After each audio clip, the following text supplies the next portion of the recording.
Okay, I come back and Pokemon's gone. What happened? Fucking dead. Oh, I killed him. So turns out that No, he's supposed to stay dead. I'm sorry, but I've moved past your mortal means, Jojo.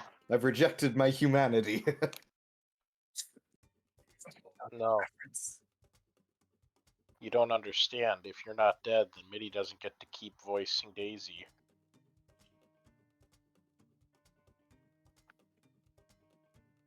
honestly, probably for the best because there's so much Daisy and Lucy dialogue. Anyways, that tangent aside. Yeah. Hello, If curious, everyone. Oh, go. If curious, it's just because JC's computer crashed. Oh, understandable. Excellent.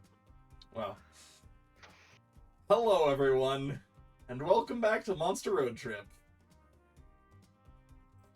Let's hop right into it. Are you gonna? Yeah, Curb, you're missing Here, buddy boy. something. Oh, you right. I should absolutely do that. There you go. Man, imagine having to trust Curb. Alright.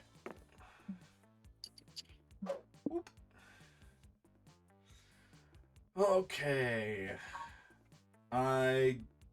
Did I do glitch last time? I want to get Zoe. I want to try and get Zoe endings. Nice. So we're just gonna keep going for pen Zoe. and paper ready.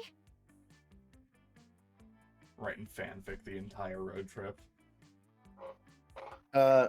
Let's go Swelter at. Roger. Or you know what? Let's go Amira. Let's actually use the word Amira, the name Amira this time. Alrighty.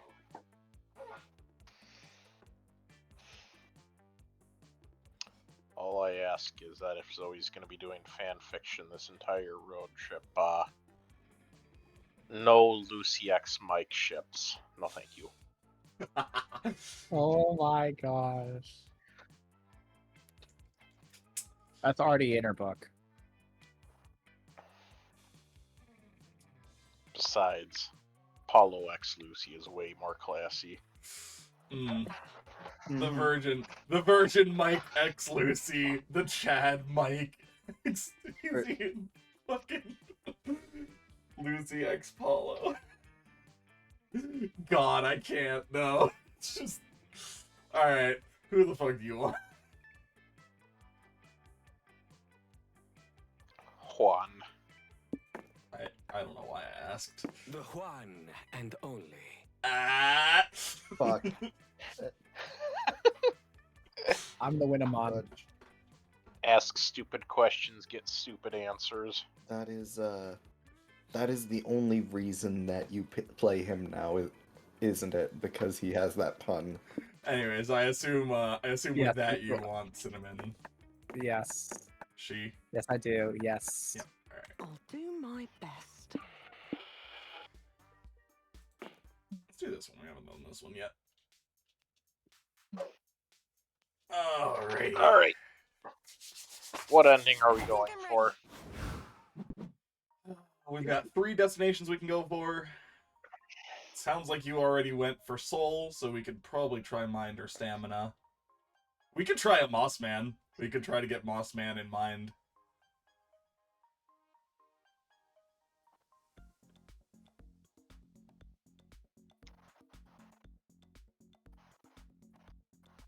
I will say that eventually I really want to do the Aravi. Yeah. Yeah, I figured. We'll definitely try and get all the layers at some point.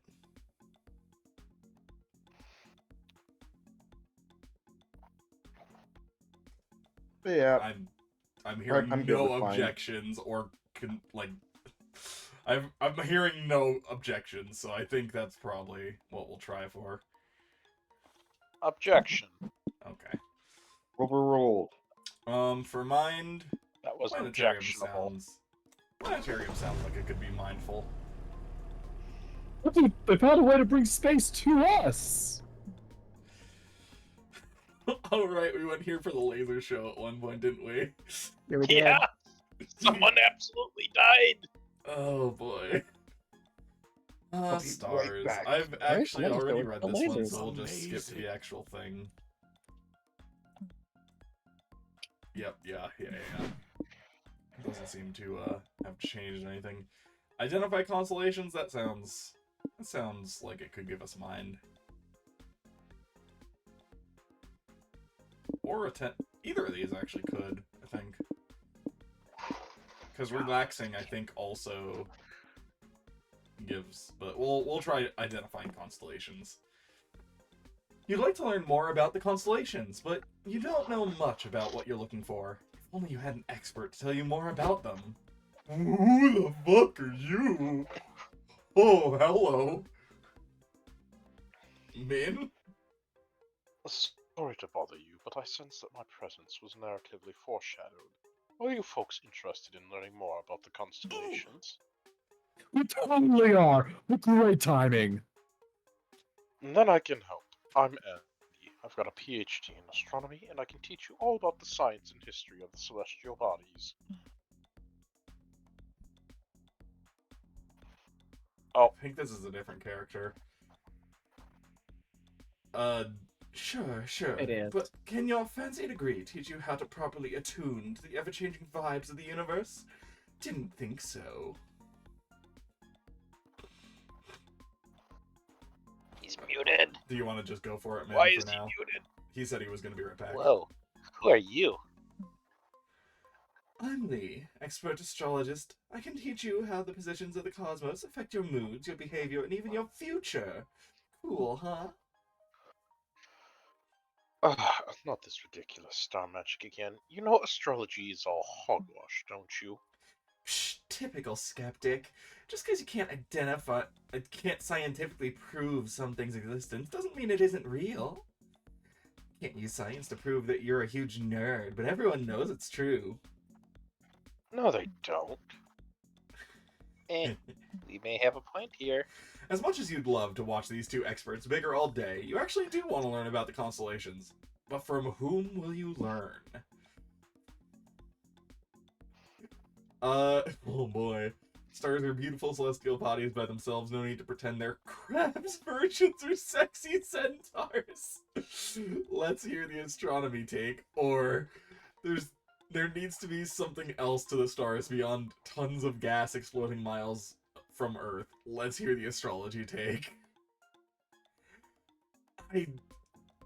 I get the feeling it's either mind up, magic down, or magic up, mind down. Probably. Let's hear the astronomy Mind take. then. Right you are, my friend. Why embrace unknowable, undefinable magic when the real world is fascinating enough? Might want to lean into your mic a little more. Awesome, bro! Whoa! Dr. Andy, can you tell me anything about the Big Boy Frying Pan constellation? Oh. Well, an interesting fact about the constellation is that it's actually called the Big Dipper. Yeah, you're just quiet. Whoa! You know Big Boy Frying Pan's legal name? You two must be really close. God. Scott. What can you tell me about Fashionable Steve? Like, do you know where he got his starry belt? I want one just like it. You mean Orion? Oh, you're referring to Orion. Well, what if I told you that one of the 3 stars in Orion's belt is actually a nebula? Whoa! It's not a star? Wow. I had no idea my nighttime buddies were such a diverse group. Dr. Andy, can you tell me why the constellations go away? Sometimes they're in the sky and sometimes they're not. Am I making them mad at me? Don't worry, the stars never really go away. The visible constellations simply change as the Earth rotates around the Sun. Hey! What? The Earth doesn't rotate, silly. The sun rotates around us! You can Okay. see it moving in the sky! Oh boy. Okay. God. Where's my magic whiteboard from the sky that I need to pull down and have like a whole PowerPoint presentation? You think that the... Okay, I'm gonna need to grab a textbook. Stay here. This is the most you've ever seen Scott connect with academic material. You gain 2 mind learning astronomy, but lose 2 magic for snubbing astrology. Yeah, that's what I thought. Okay, I need to take medication real quick. I can't talk for like 5 minutes. Fair. Drugs. Futuristic gas station. Or a weird landmark. Desert Foot. The heart and soul of the. Okay, given the fact that I have new insoles, I'm going that one.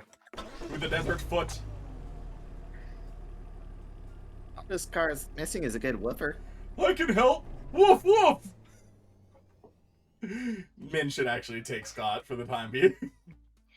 The desert foot is a peculiar landmark. It's a natural rock formation that looks exactly like a foot. You're not sure if that justifies all the guided tours and gift shops and tourist trap stuff surrounding it. But hey, you chose to come here, so you may as well enjoy yourself. What do? The foot-themed souvenir shop? The Feet Aficionado Gathering? Or the guided tours? Mm-hmm.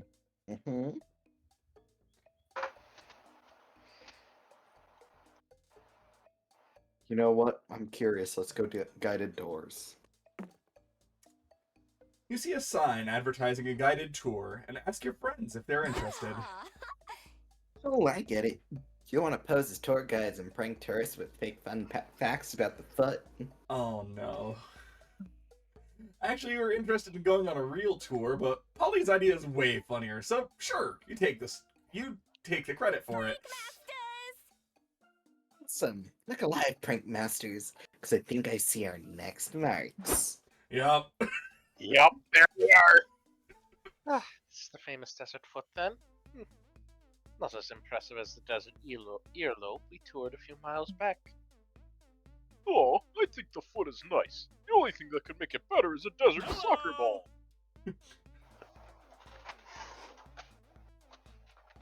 We have 3 Min voices right now. I think. I'll take Scott for the time being, sure, yeah. Hi, Coach! Good to see you! Hiya, Scott. I'm Polly and Amira.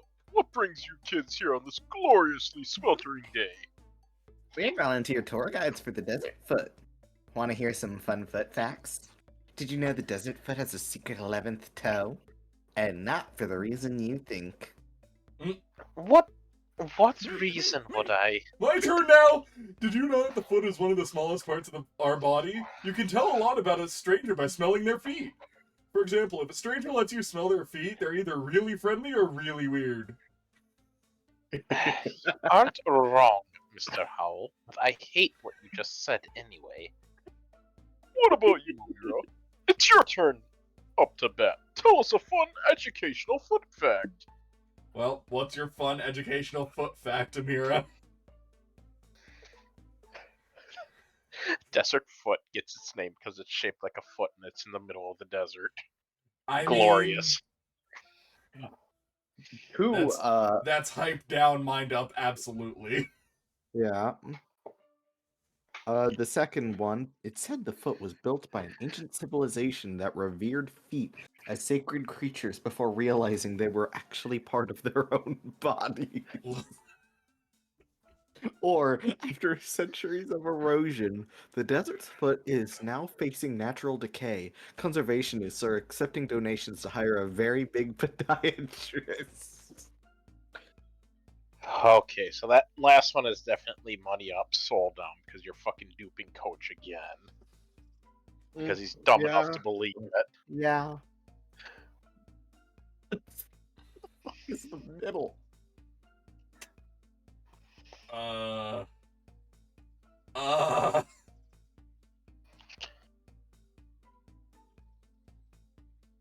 Magic up, maybe?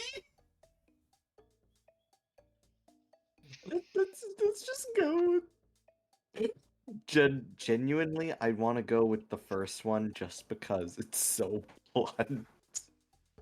So, first one. Yeah. Okay, and Fuck, that was kind of all I had. right, Coach, I think I left my water bottle in the earshot. Come help me find it, please. But isn't that your water bottle hanging on your hip? Just come with me. Coach, I need to talk to you. I'm worried that we failed as mentors. We were supposed to mold those kids into intelligent leaders, but their stupidity is beyond all help. Oh, they're not stupid. Polly's very smart when she's sober. And Scott can shake a towel off his head in 30 seconds, which is above average intelligence for his breed.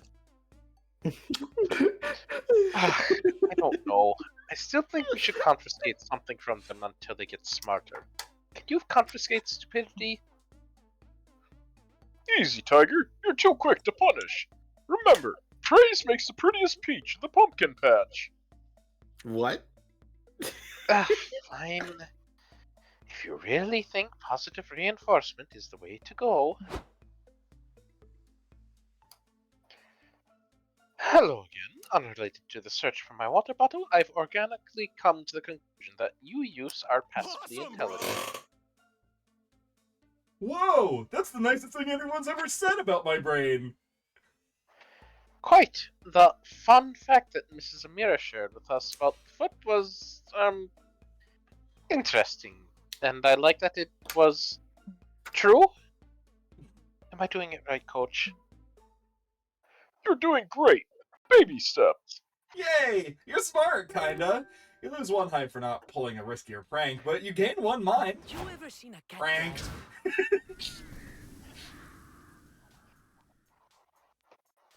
The Oh, what gift nonsense shop. do we have? Or the picnic spot. Wait, okay, What? nothing. I don't think it was specifically this picnic spot, but I think we drove past a similar thing. I think it was like a park or something.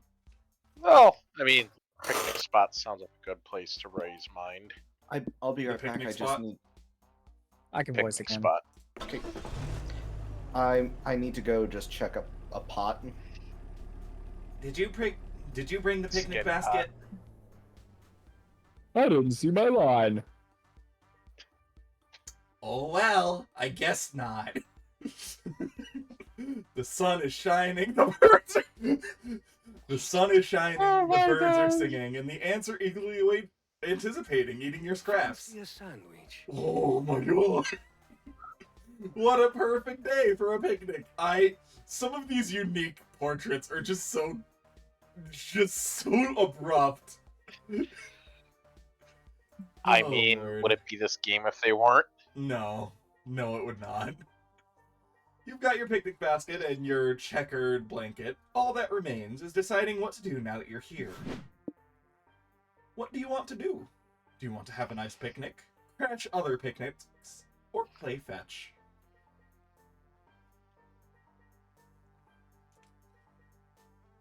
Hey, boo-boo. You want a nice picnic basket? Well, we have one right here. Let's have a nice picnic. You've got the picnic basket of food, you've got the nice day, you've got the and you've got the friends to enjoy it with. You just need to decide where to spread your checkered blanket. Do it. Don't worry, guys. I know how to find the perfect picnic spot. We learned all about this in Monster Scouts. The first step is to make sure your spot has nobody else's pee on it, because it's rude to picnic on a spot someone else already claimed. The perfect picnic is also best enjoyed with 3 to 6 friends. Good thing we're somewhere in that number. Let's look for a place on a high hill with good air. I'll lick my finger to test the wind while we walk. I've seen people do it in movies. Whatever you say, bud. I'll just follow you around until you find a place we can sit. You indulge Scott in his picnic spot hunting antics. He finally finds a patch of grass deemed suitable, and you dig into sandwiches and potato salad.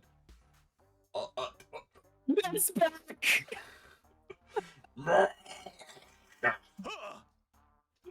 I forgot the most important step of finding a picnic spot: bear-proofing the surrounding area.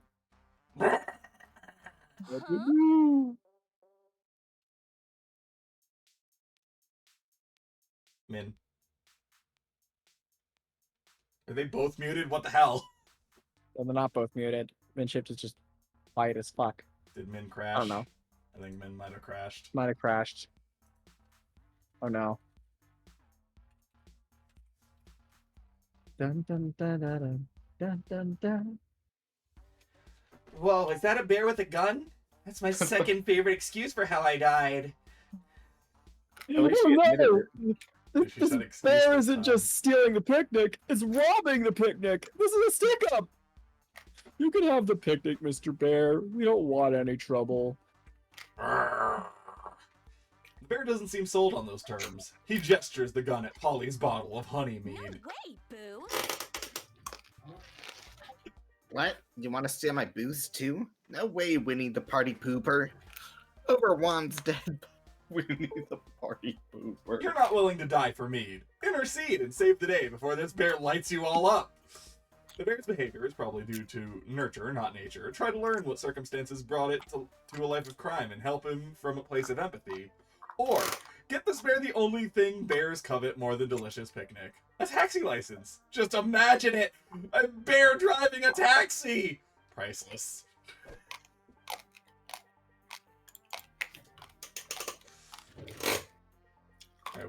I will send this to Min so he can choose.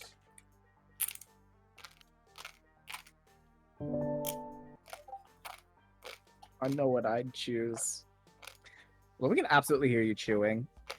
Oh, Yeah, you don't have noise suppression on, which is generally for a good thing for this stream. But it does mean it picks up everything. So yeah, if you wanna munch, you should probably put on push to talk. I would still Fair keep noise enough. suppression off, but that's just me. You do you.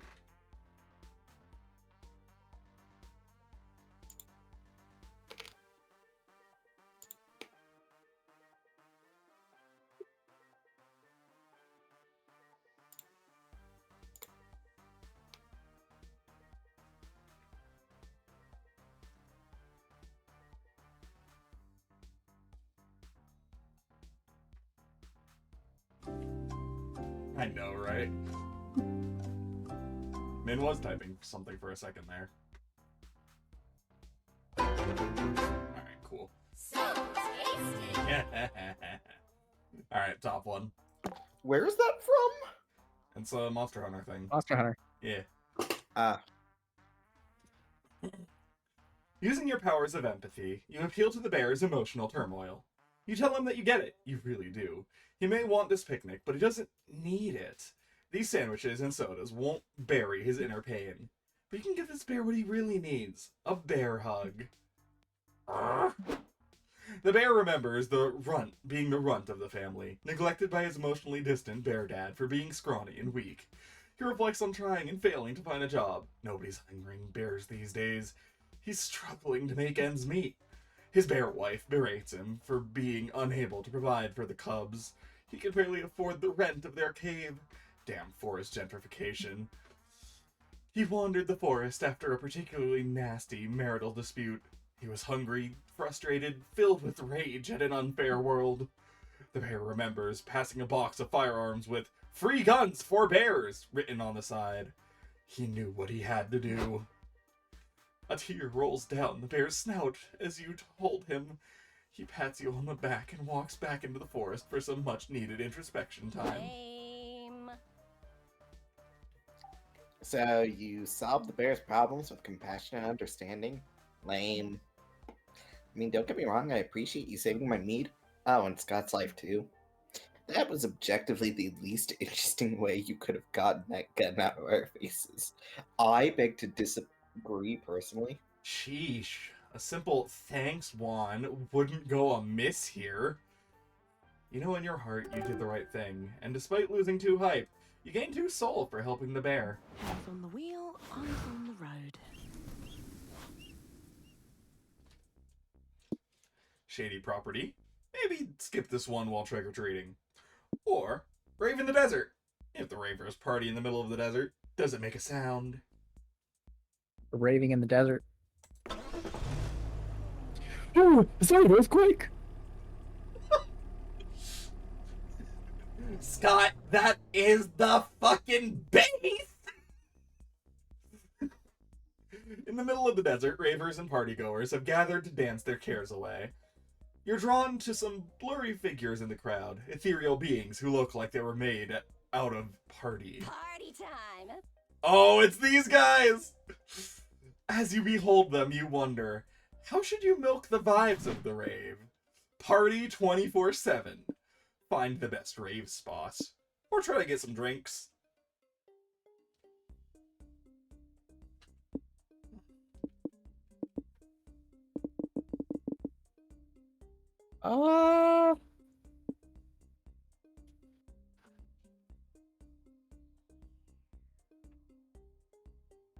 Party 24/7.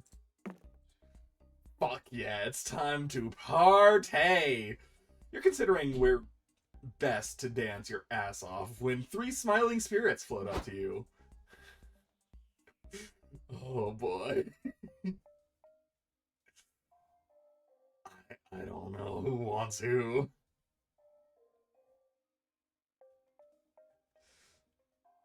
Oh, Holy shit, is that Puff?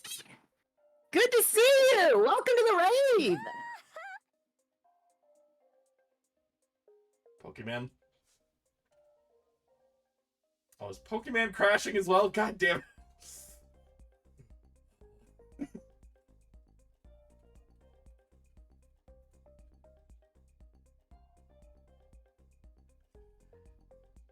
OMG, hey! Party time! Scott, Cinnamon, meet my clubbing crew. Summer, Macarena, and Cheese.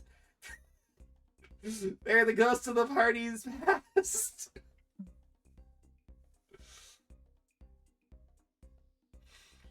Oh, Scott and Cinnamon, Polly talks about you all the time. It's so nice. She really loves you guys. Gosh, Polly's the best.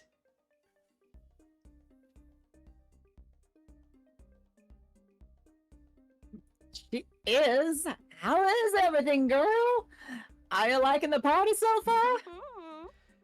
Yeah, it's awesome. We were just deciding which DJ set to listen to first. That's a big question. Macarena, Summer, and I get that shit down to a science. The dude's name is Cheese.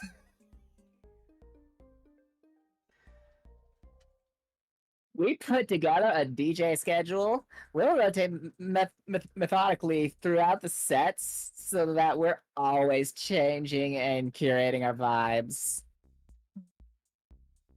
Vibing is like the... Oh, that's the other girl. No, it's Vibing okay. My voice changes all the time. It's fine. We even schedule visits to the bar and the bathroom, even though we don't actually have to use the bathroom anymore. It's part of the vibes. Of course, in like an hour, we're going to be too blitzed to actually follow our schedule, and we'll probably just wind up wherever feels right. Relatable. Which DJ are you scheduled to listen to now? Okay, what happened? Don't know what happened. That is an excellent question, sir. Well, we just finished our scheduled mingle with other ravers time, so actually ahead of schedule. Cool, so we have an opening, don't we?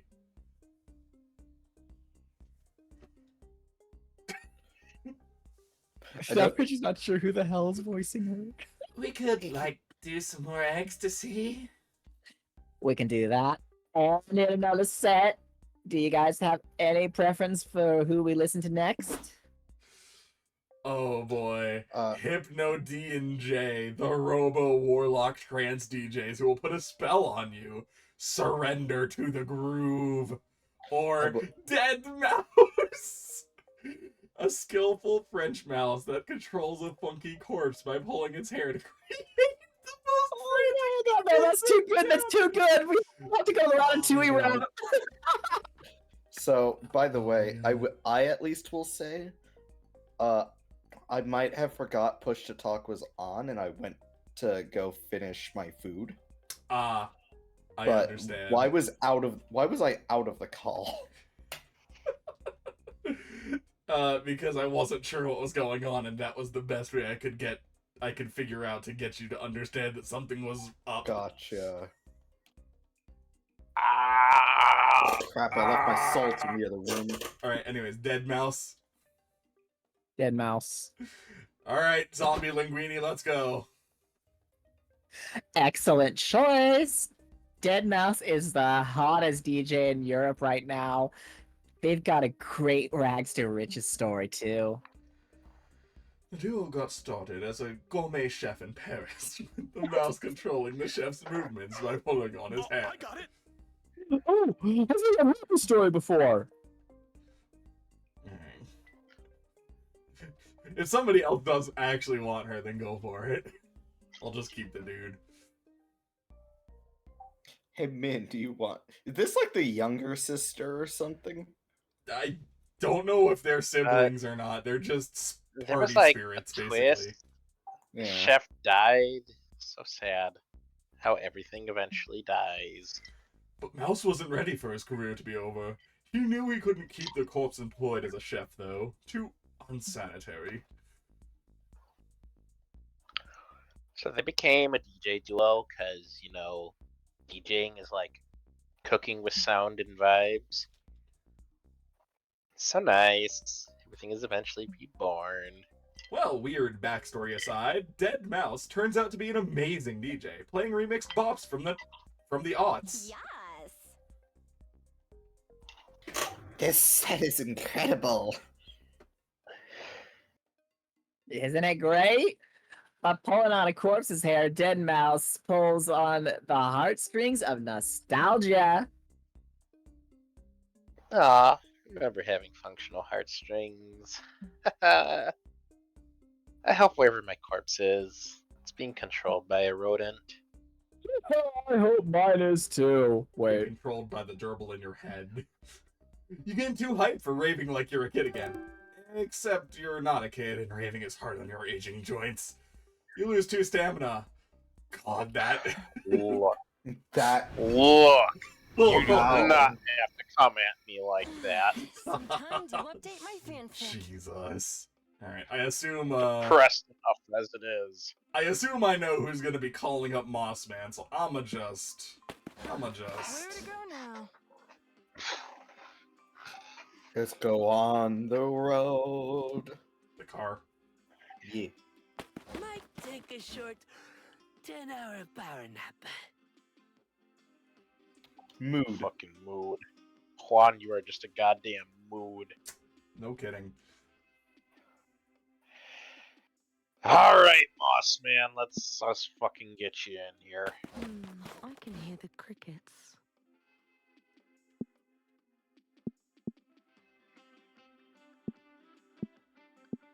What happens when you set up the rest area? I haven't been here for that. The bus stop? You talk You to pick up a No. hitchhiker.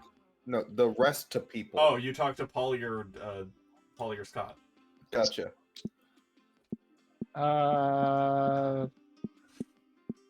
Do bus stop. What's our strategy here? I don't believe in money. Happily, welcome to Noodle's Swap Shop. Available by invitation only. Oh, but I didn't receive an invitation. Yeah, who cares really?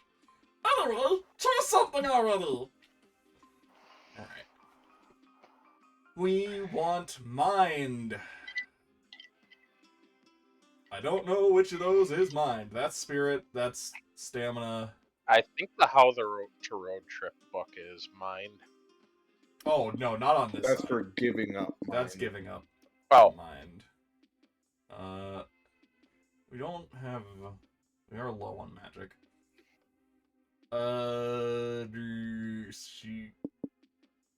We've got soul to spare. Treasure map, probably money. We'll try mind control. This could be magic, I suppose, but we'll try it and hope it's mind. I had an iguana once. Oh, yeah, it's magic. Womp womp. Enjoy your purchase! And remember, the first rule of the shop club. No refunds. One day you Oh, will it's come to actually regret never this. wear underwear on monsters, but that's a good rule too. Let's chill. What? Oh my god. I've done my obligatory noodles voice for the day. Okay. So where we go? Are we being risky or cautious? No, I'm playing a Mira. I think I have to go risky, even if I wanted to go cautious. Ugh, I need my 14 hours of sleep. Hitchhiker. Again? Call it Mood. hitchhiker. Moss. Moss Man. I'm knackered. First time I've heard Oh, that. do we grab Brian? Do we get the Brian song? We get the Brian song. Let's get the Brian song. You invite Brian to join your road trip. Can I nap in the car? I don't see why not. It's nap time. Perfect. Fucking mood. Brian is a very charming zombie man. We made a theme song for him, and now you get to enjoy it. You want more? Nah, that's just not Brian's style. Just sit back, chill out, and vibe with the Brian song. Oh boy.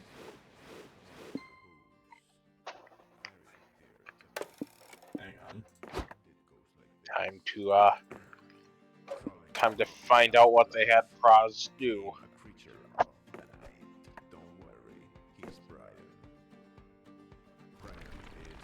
Is this like a Western parody? Your turn.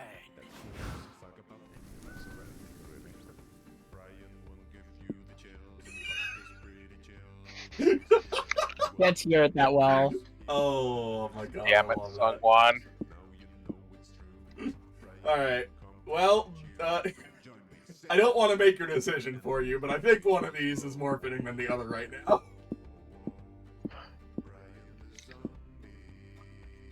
Are you saying this town ain't big enough for the two of us?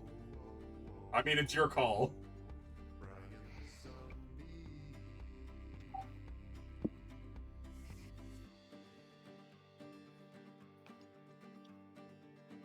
Yeah, we'll go Wild West.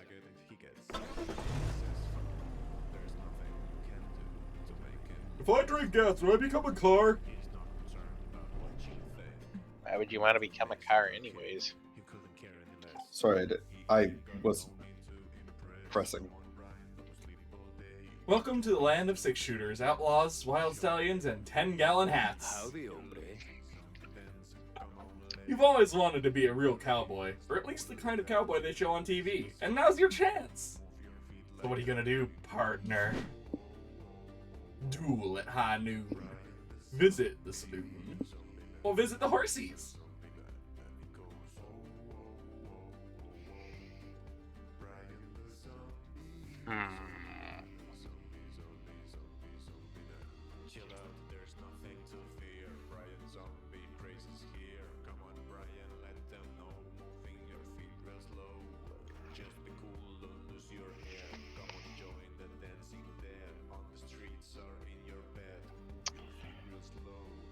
Let's visit the saloon.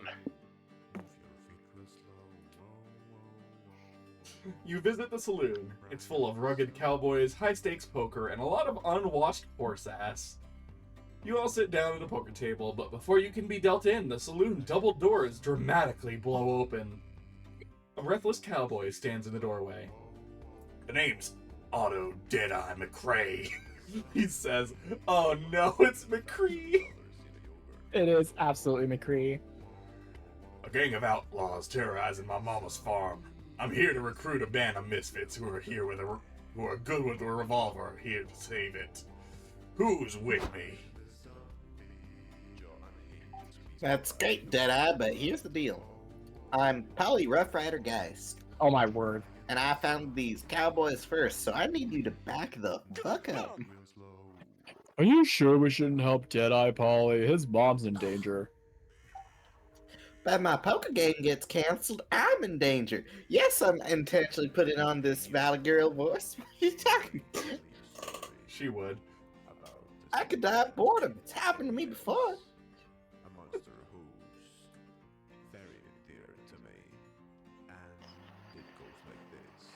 Sigh.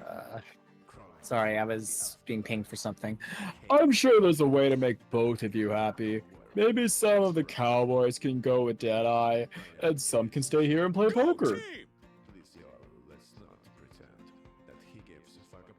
Still you. Sorry, I keep getting pinged.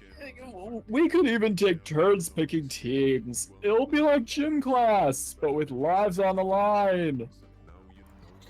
But I call dibs on Juan then. Making difficult decisions like this is his whole thing. The team choosing commences. Deadeye chooses Curly Aimbot Adams. Polly chooses Betty the Thighs Cracker Barrel. Deadeye chooses Scott. Polly trades him 2 Bettys and a rare holographic Hank Loverboy Deckard for Scott. I actually went to a Cracker Barrel the other day. Thank you, Polly. You saved me from being on the wrong side of history. Okay, Juan. Time to see if I wasted my choice picking you. Who should be the last member of our poker table? Charlie Cheese Fingers Chesterton, or Reginald the Very Bad Gambler Russ New, who has 3 out of 5 of the pieces of Exodia on the table. He's just playing with Yu-Gi-Oh cards. I mean, he also has an Uno reverse card in there, and he's also playing with all of his poker cards face up and facing outward. And a postcard. Charlie is Chuck E. Cheese. Yes, he is. Also, just pointing out, he has there's a postcard in Regis. Card he has. Yes. We piece together, trying to put pieces of Exodia together. On the field. Yeah. So he's not. I get the feeling that Reginald is money up, soul down. Money Maybe? up, yes. I Yeah, don't look at his know actual about hand. soul down. Yes, not- Maybe soul down. No, we're like guaranteed soul down in this one. Oh, you right. Yeah, you right. So yeah, Reginald could be money up. Charlie could That be begs the question. stamina up. Oh, could be. Won $1,000 in a yogurt raffle. Doesn't even know what to do with the money. Yeah, the music is This is brilliant. It's very silly. And I am so glad that the audience can actually hear it. Let's deal the mouse in. Alright. Are you sure? I've heard Charlie's a scary outlaw, known for making cards with his always cheesy fingers. I think we all know what this has to be. Actually, cheese fingers is a very serious medical condition. There we go. The greasy, sticky cheddar leaking from my pores is inconvenient and incurable. Nobody will play poker with me because of it. I know Chucky doesn't sound like that, but we had to. Yeah, we had to. We had to do this for Charles Entertainment Cheese. Oh, well, don't worry about it. You can play with this. I respect Juan for vouching for you. Thanks, Juan. I hope this doesn't sound too cheesy, but it's very Buddha-hearted of you to have so much faith in this old monster. Cheese. Okay, just because you have a debilitating medical condition doesn't mean you can get away with bad puns. Alright, I'll do my best to wheel them in. Wink! You all get busy gambling. You win some money, you lose it all to Charlie. Honestly, whether his condition is real or not, it's definitely helping his winning streak to tag the cards he needs with cheddar smears. But you don't mind, because he brought cheesy snacks to share. You gain 2 stamina from the delicious nachos and unlimited fondue. Unfortunately, you lose 2 soul because you played poker instead of helping Deadeye. I heard his mom had to take out a second mortgage after the farm burned down. This seat is comfy.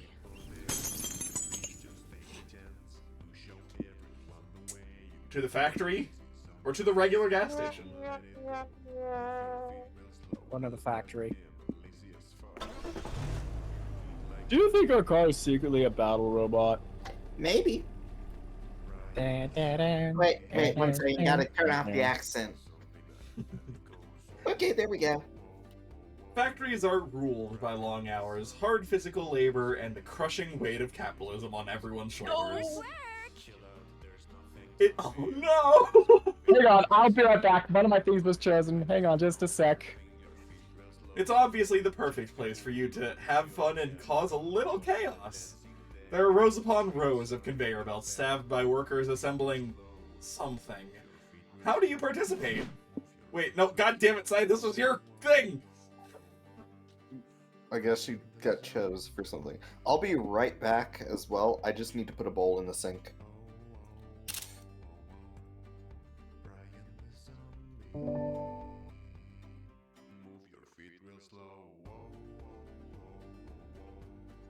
Brian the zombie. Whoa, whoa, whoa, whoa, whoa. Brian the zombie. It's so fucking good. Thank you, Sungwon, for existing. God. I wish I had more interest in in his videos that he's doing with all the other, like, I have a hard time getting into just rating lists like that. But I think he does Q&A in them now, but yeah. Alright, so Sai wants to. You and your friends crash a union meeting. It seems all the factory workers have turned up to list some complaints and tell the factory boss. Let's tell the boss we won't work weekends anymore, says one worker. There's so many good TV show premieres.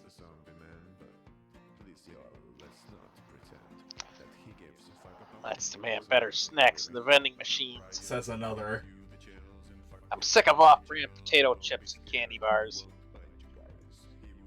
I did the thing. Excellent. Tell the boss man that we won't come back to work until my wife lets me get another cat. Says a third. It's only unfair I can't have more cats. Ooh, I've got one. Tell that main boss that man you demand a raise of +2 milk bones per an hour. Tell the boss you're not working another minute until he gives you a 6-month vacation twice a year. With your demands decided, you all storm the boss's office. You break down the door, and no one inside. Whoa, where's the boss? They ask. Could it be that we've never even had a boss?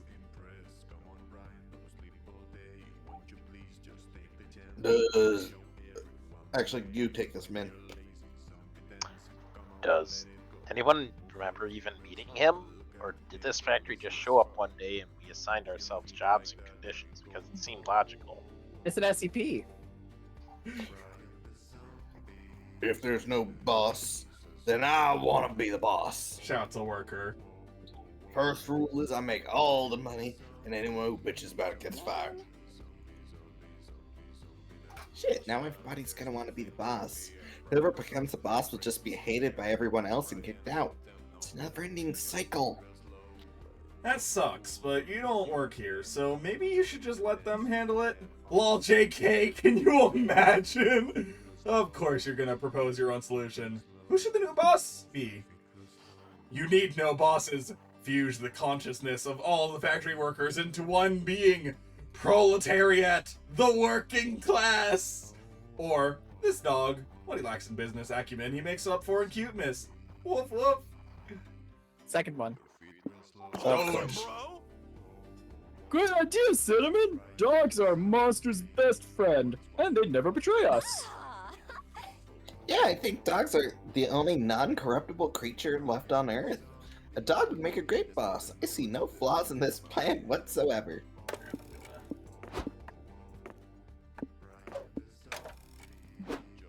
A few days later, your plan is in full effect. Cue the theme song. Brian the zombie. He calls the shots, he signs the checks.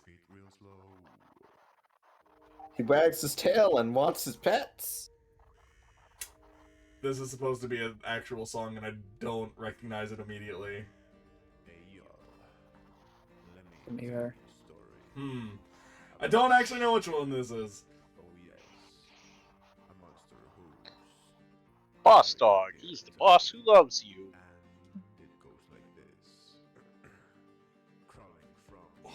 What is this a reference to? What the heck? Give him walks and give him praise, you'll be sure to get a raise. Boss Dog, he's the boss who loves you. If you want to be paid in treats and lead your employer on a leash, call Boss Dog, he's the boss who loves you. I don't know what this is referencing. I'm gonna look that one up, because that's actually throwing me for a loop. On today's episode of Boss Dog, the company accountant. Oh, it's a sitcom, probably.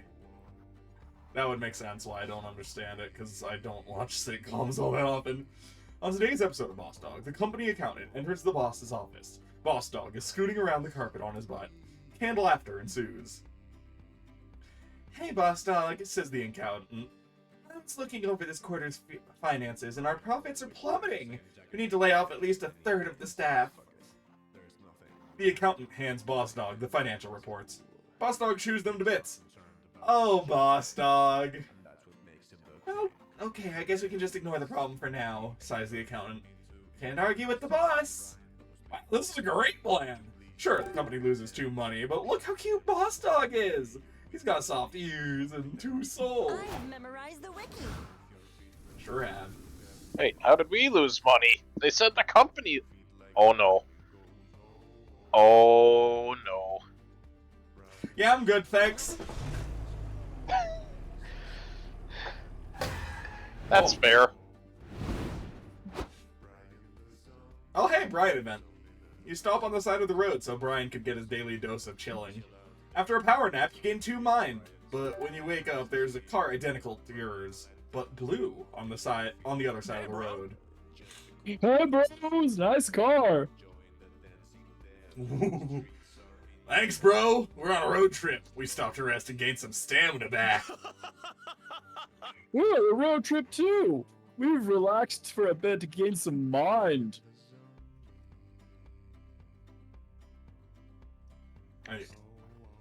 It has to be men, right? What's the deal with that? If you rest, you gain stamina, but if you relax, you gain mind? How do you even tell the difference?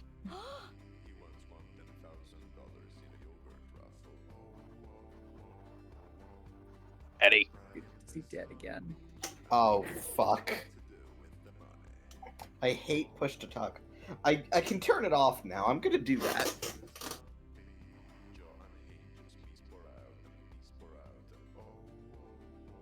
When do I remember to unmute myself? Never. Beats me. And what's with the rest stops anyway? And why do they all look the same? And how come Noodles is always there? The bus stops. We've seen dozens of bus stops and never a single bus. Same. We found poor Brian here sitting on one of those. He'd been waiting for a bus for like 3 full days. Say hi, Brian. Huh? He also took a hitchhiker from one of those bus stops. His name is Byron Blast.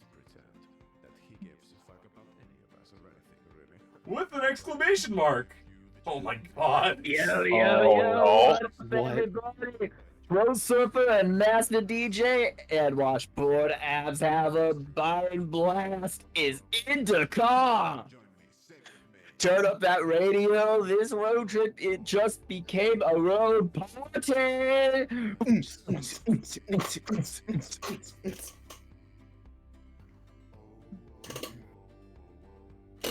Isn't he the coolest hitchhiker ever? Huh? Polly, does that mean Byron is even cooler than Brian? No fucking way, Scott. Brian is clearly the coolest hitchhiker. I mean, look at him. As long as there are snacks. Do we have any snacks left, or So come on, we have to show those wannabe road trippers that Brian is the cooler, superior hitchhiker. Key to Brian's coolness is that he doesn't give a shit. No one is as over everything as Brian you. He's too tired to care. Or a little known fact about Brian, he can unhinge his jaw and then bees pour out! We have to. What? no way? That's so cool. We... Nah, it really wasn't that big of a deal. It was just some dumb spell I used once. Classic. Dummies, modest boo. I was there and it was the most epic shit. It was a real deal, boss babe, end of days shit. And afterwards, it was the only thing anyone could talk about in school. Everyone wanted to be friends with the guy who could unhinge his jaw and pour out bees. I got it. I even got Brian to sign a beehive I found. It's still in my bedroom. Yeah, true. During that semester, I couldn't go anywhere without someone begging me to do the bees thing. Whoa, now you have to do the bees thing. Yes! Too much talking, not enough bees. Do the thing, Brian. Sure. Fine. Brian Oh takes a my deep gosh. breath and... Yo, that's crazy. Bees really poured out. I know! And did you see his jaw? It's so unhinged. You've proven yourselves superior road trippers, though Brian had to use 2 magic to cast that spell on such short notice. Worth it. Very. Extremely. Wow, this LARP is crawling with humans. Real, actual humans. That's weird. This must be one of those areas where the dimensional fabric between human and monster realms is starting to tear. Strangely, the humans aren't screaming or grabbing pitchforks, which goes against all you know about their thoughts on monsters. Oh no. They must think your fellow humans dressed up for the LARP. Fine by you, their ignorance is your bliss. It's their theater outfits. It is. It's adorable. Well, since you're here, what LARP activity are you interested in trying? PvP, GM, or NPC? I was actually in the GM role earlier today after work. Same. I think we all know what I have to do. You arrive at the LARP, but it's looked like the event hasn't started yet. Some props are strewn about, and you see the GM writing in his world-building notebook. You can ask him where the bathrooms are. He takes one look at you and screams, "Ah, real monsters!" and falls over. Yep. Also, by the way, the background is also the theater. Oh yeah, From it is. game 1. Yeah. Yep, he's dead. Don't feel bad, Zoe. I would never die just by looking at your face.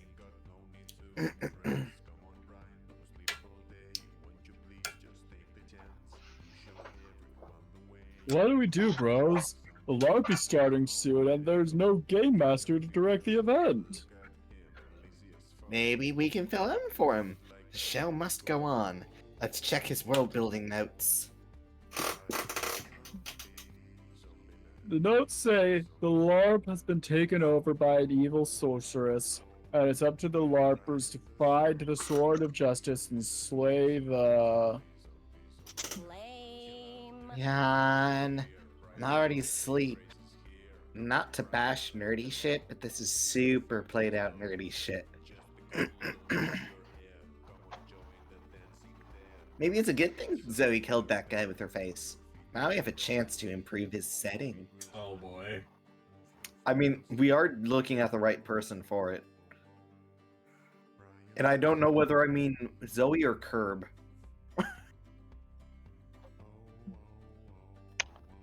I don't know. What would Zoe have done to improve out of the abyss? A lot. So maybe added a little too much shipping between the characters. Zoe, think you can you think of a twist we could add to the LARP to make things more unique?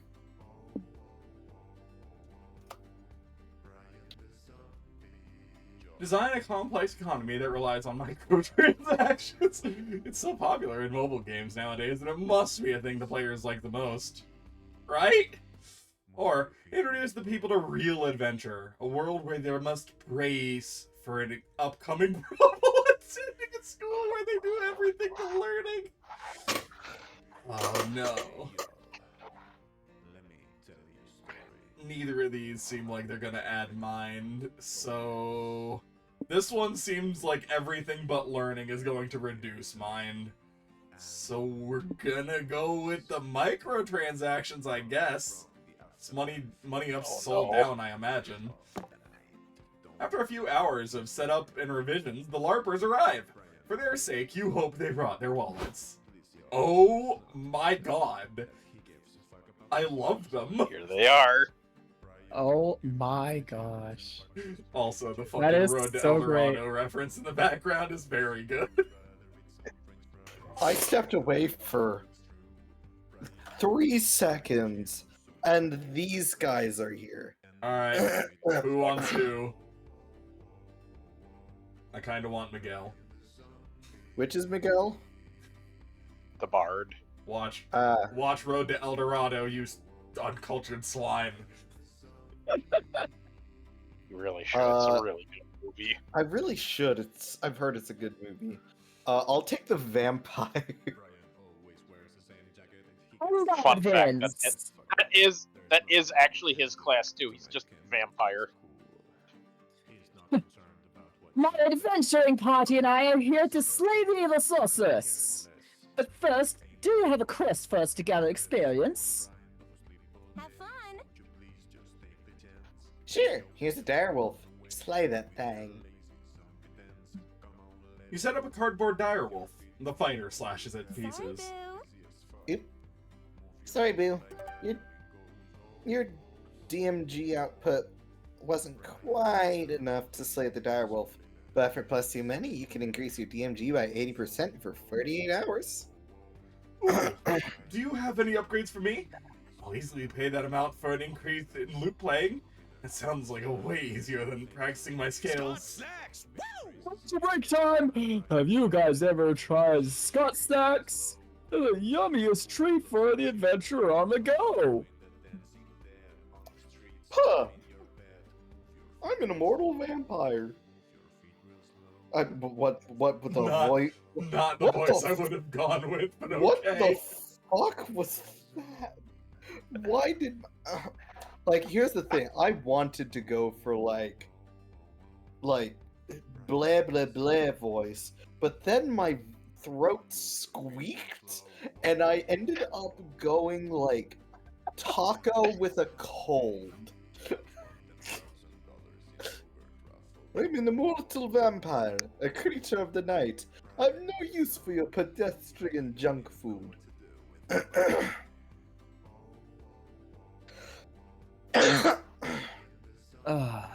They come in cherry blood flavor. Shut up and take my money. Congratulations, adventurers. For watching the whole advertisement, you win a spin on our loot Oh wheel my for gosh. a 0.6% chance to win a fantastic prize. Finally, rewards for my efforts. Let's spin. It's slowing down, slowing down. Your prize is... oh shit! Literally! You can keep it. No need to thank us. No thanks. Can we just continue the quest now? Yep. Sorry, Boo. You guys are all out of questing energy for the day. It replenishes automatically in 6 hours. Or you can pay to refill it now. Seriously? I took a day off work and spent hours making cosplay just for what the fuck? I couldn't read everything! Fuck you! Sorry, you needed to pay more to be able to read the full line. Who'd have thought that making a LARP pay to win would be an unpopular decision? You lose 2 hype. Hold on to your seats.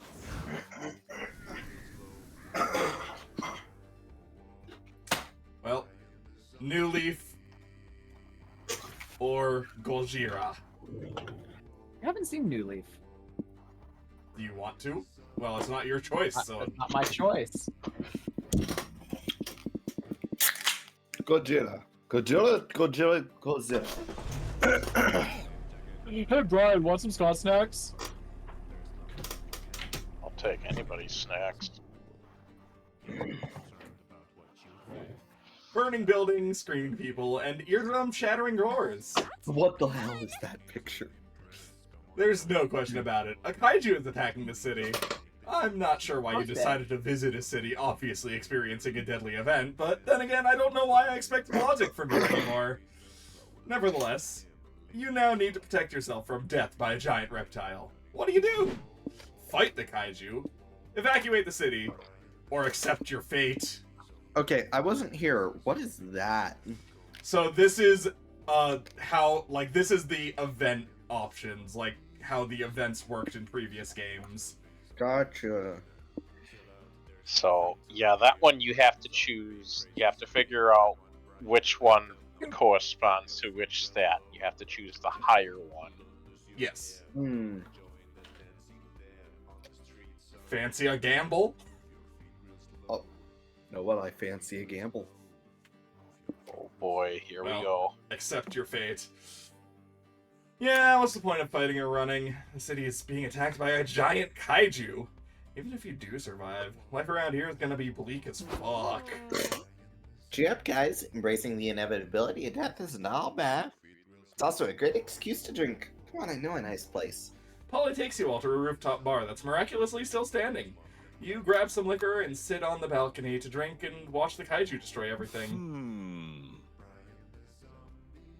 So, how do we embrace our fate? Is it like a tackle hug or more of a gentle caress of the unknown? Whichever you want, boo. Found the final moments of one's life are great for introspection. Reliving your best moments or making connections with strangers. There's also just, like, screaming incoherently. That's not as fun. Unless you're in the bed. Hello. There we go. Making connections sounds cool. You look around to see who else is here, and you lock eyes with... Kaiju. Oh my god! Oh! Yes! Oh, no. yes! It's kaiju dating sim time. Let's fucking... He's got a stoplight as a fucking martini olive. That is so great! Don't look now, Amir, but I think that 100-foot tall hottie over there is checking you out. Okay. I mean... It's a lizard. It's a lizard. Do it.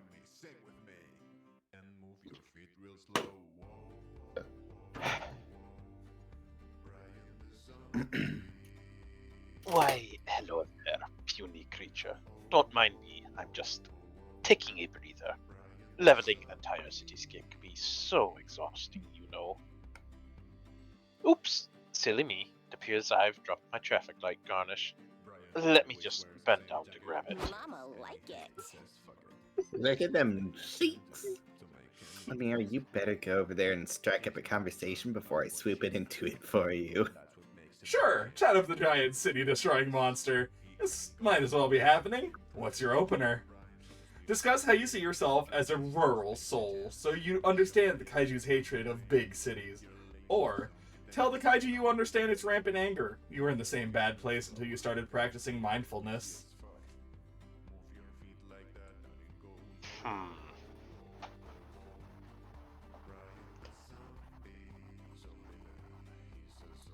Kinda thinking it's mind and soul. I don't know if it's in that order, though.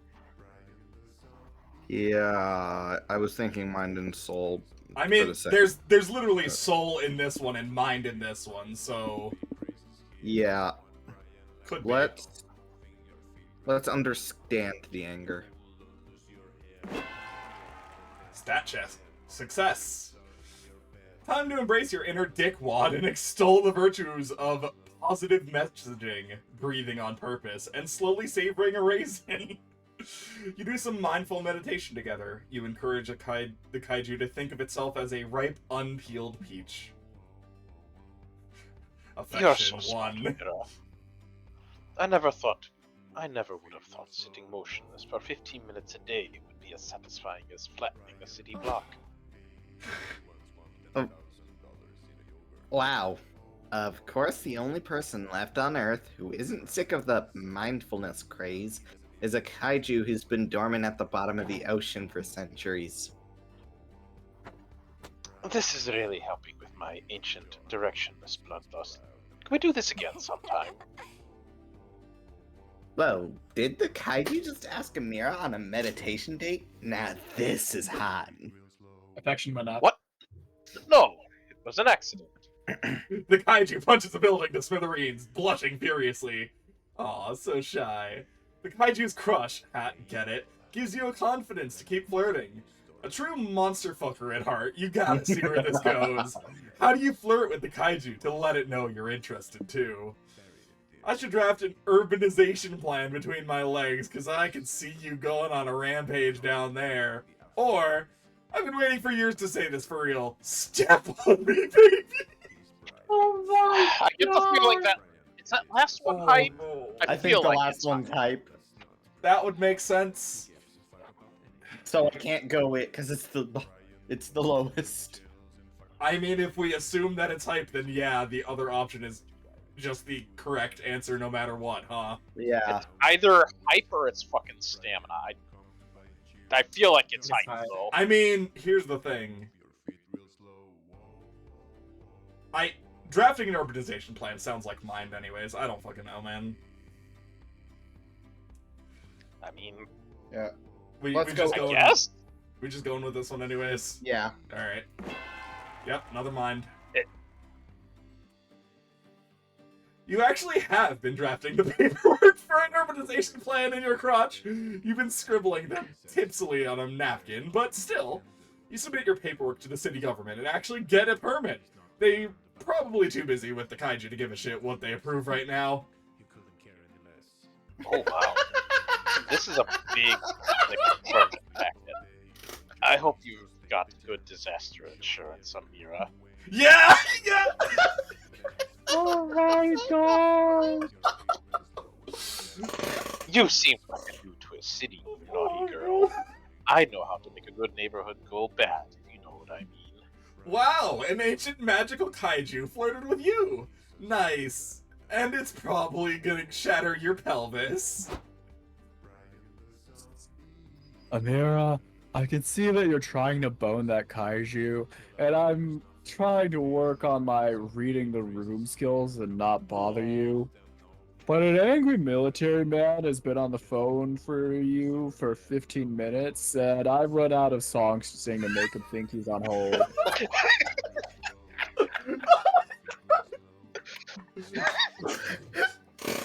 I don't know what's funnier, the fact that Scott can only think of 5 songs, or that he's literally been singing them out loud as hold music.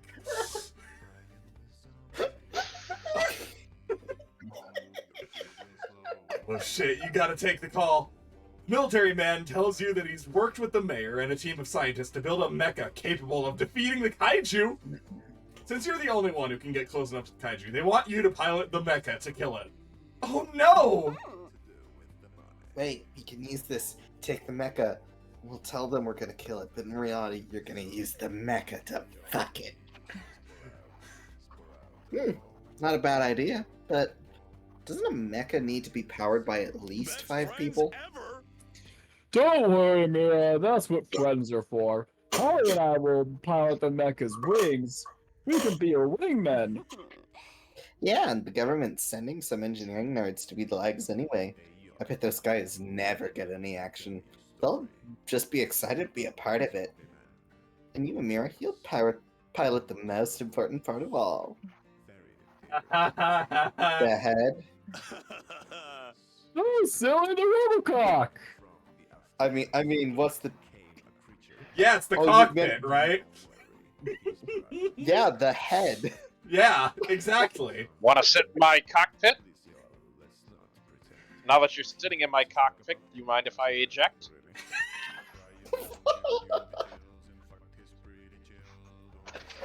Good old line. Oh, so fucking good. Ryan Stiles, fucking genius. Oh, good lord. Oh, Meanwhile. turning our little sexual foray into a fivesome. You really are kinky. I'm in. Would it be a 5-some or a 6-some? The mecha arrives, you all take your places, and everyone pledges consent to the situation. Your kaiju mecha sex is clear for takeoff. The only thing left to do is set the right romantic tone. What's your approach? Destroy the power plant and set some buildings on fire to make the perfect sexy mood lighting. You can worry about the cost of the collateral damage tomorrow. That's probably money.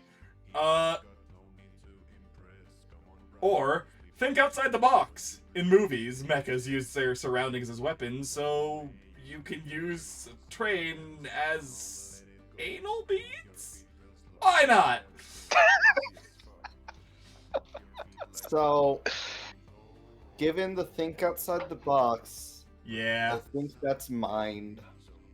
And I think I have to go with that. Alright. Despite how much I hate it. Congratulations! You succeeded! Meanwhile, on the train, commuters are calmly going about their business.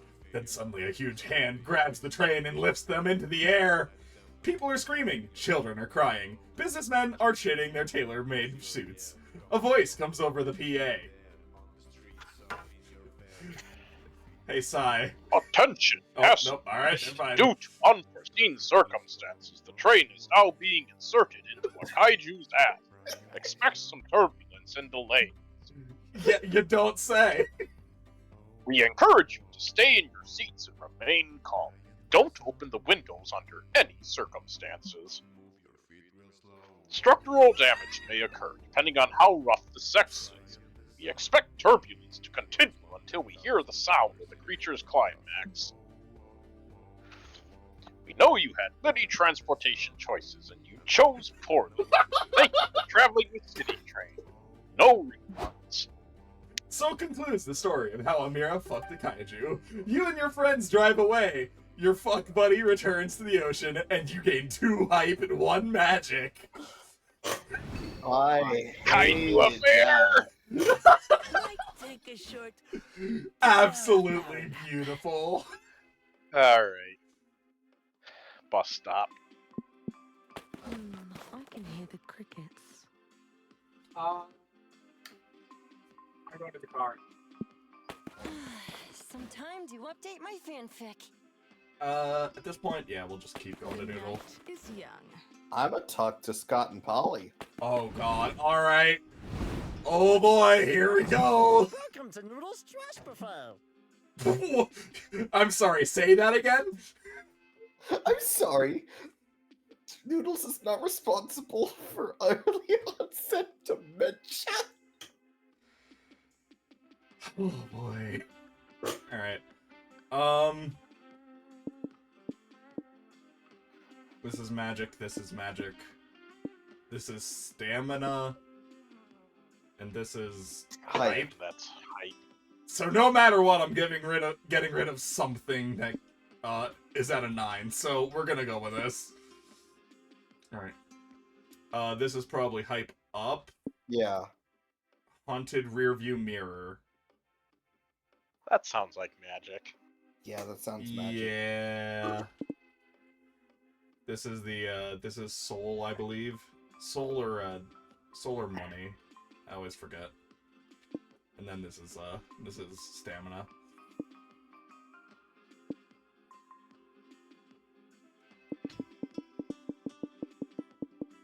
Why do I never get a mind option here?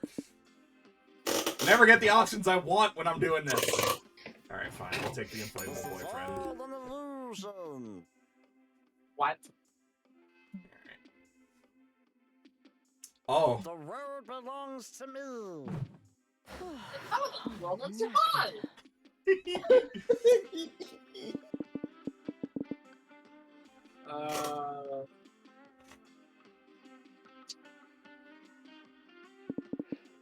little risky.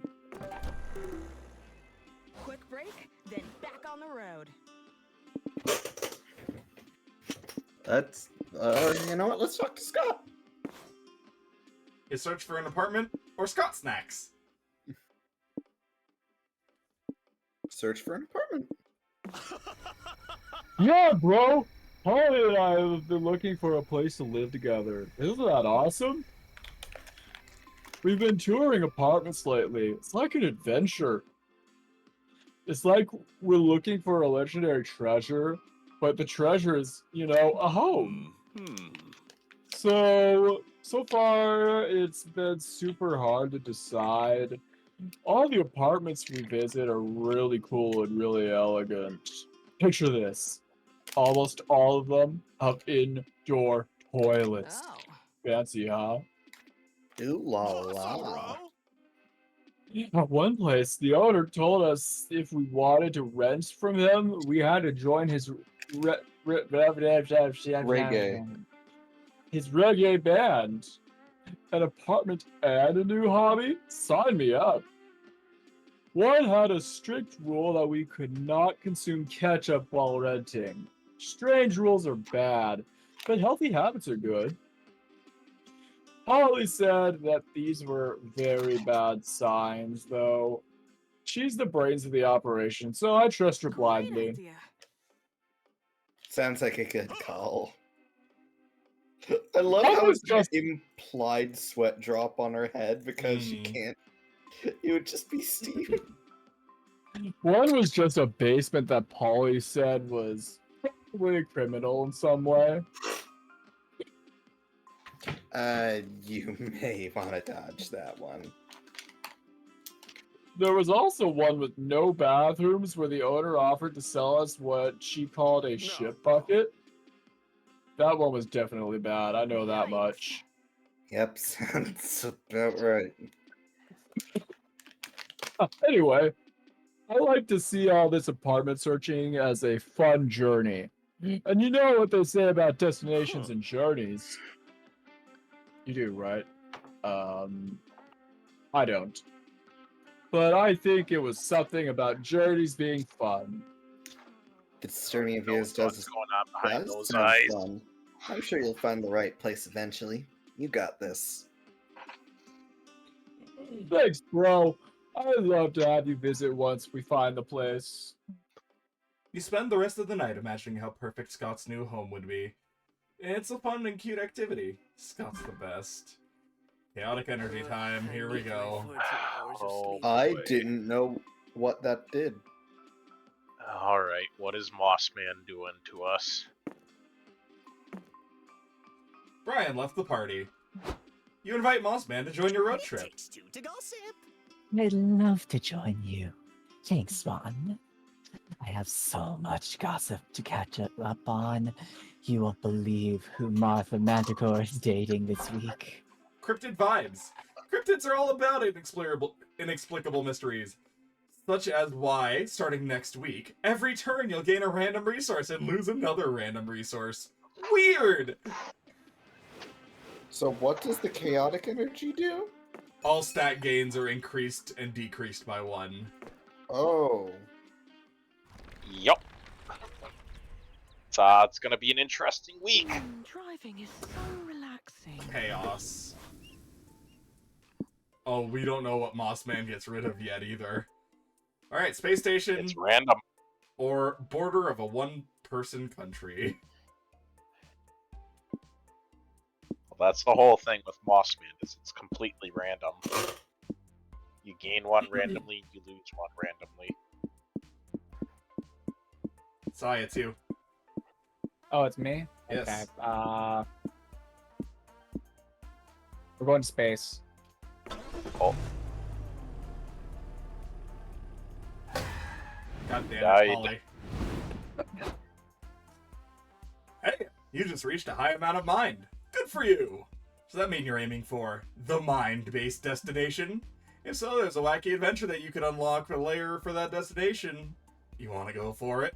I assume you want to, yes? yes. Great! The adventure will be waiting for you on the road. Sorry for breaking the fourth wall. See ya. Like most people, you wanted to go to space when you were a kid. When you heard about how much math was involved, you decided that shit wasn't for you. But now's your chance to indulge your inner space cadet. What do? Go into the communications room, dress up like astronauts, or watch a locket launch? A locket launch.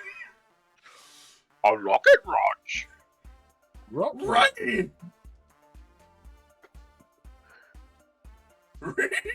Like Zoink Scoob.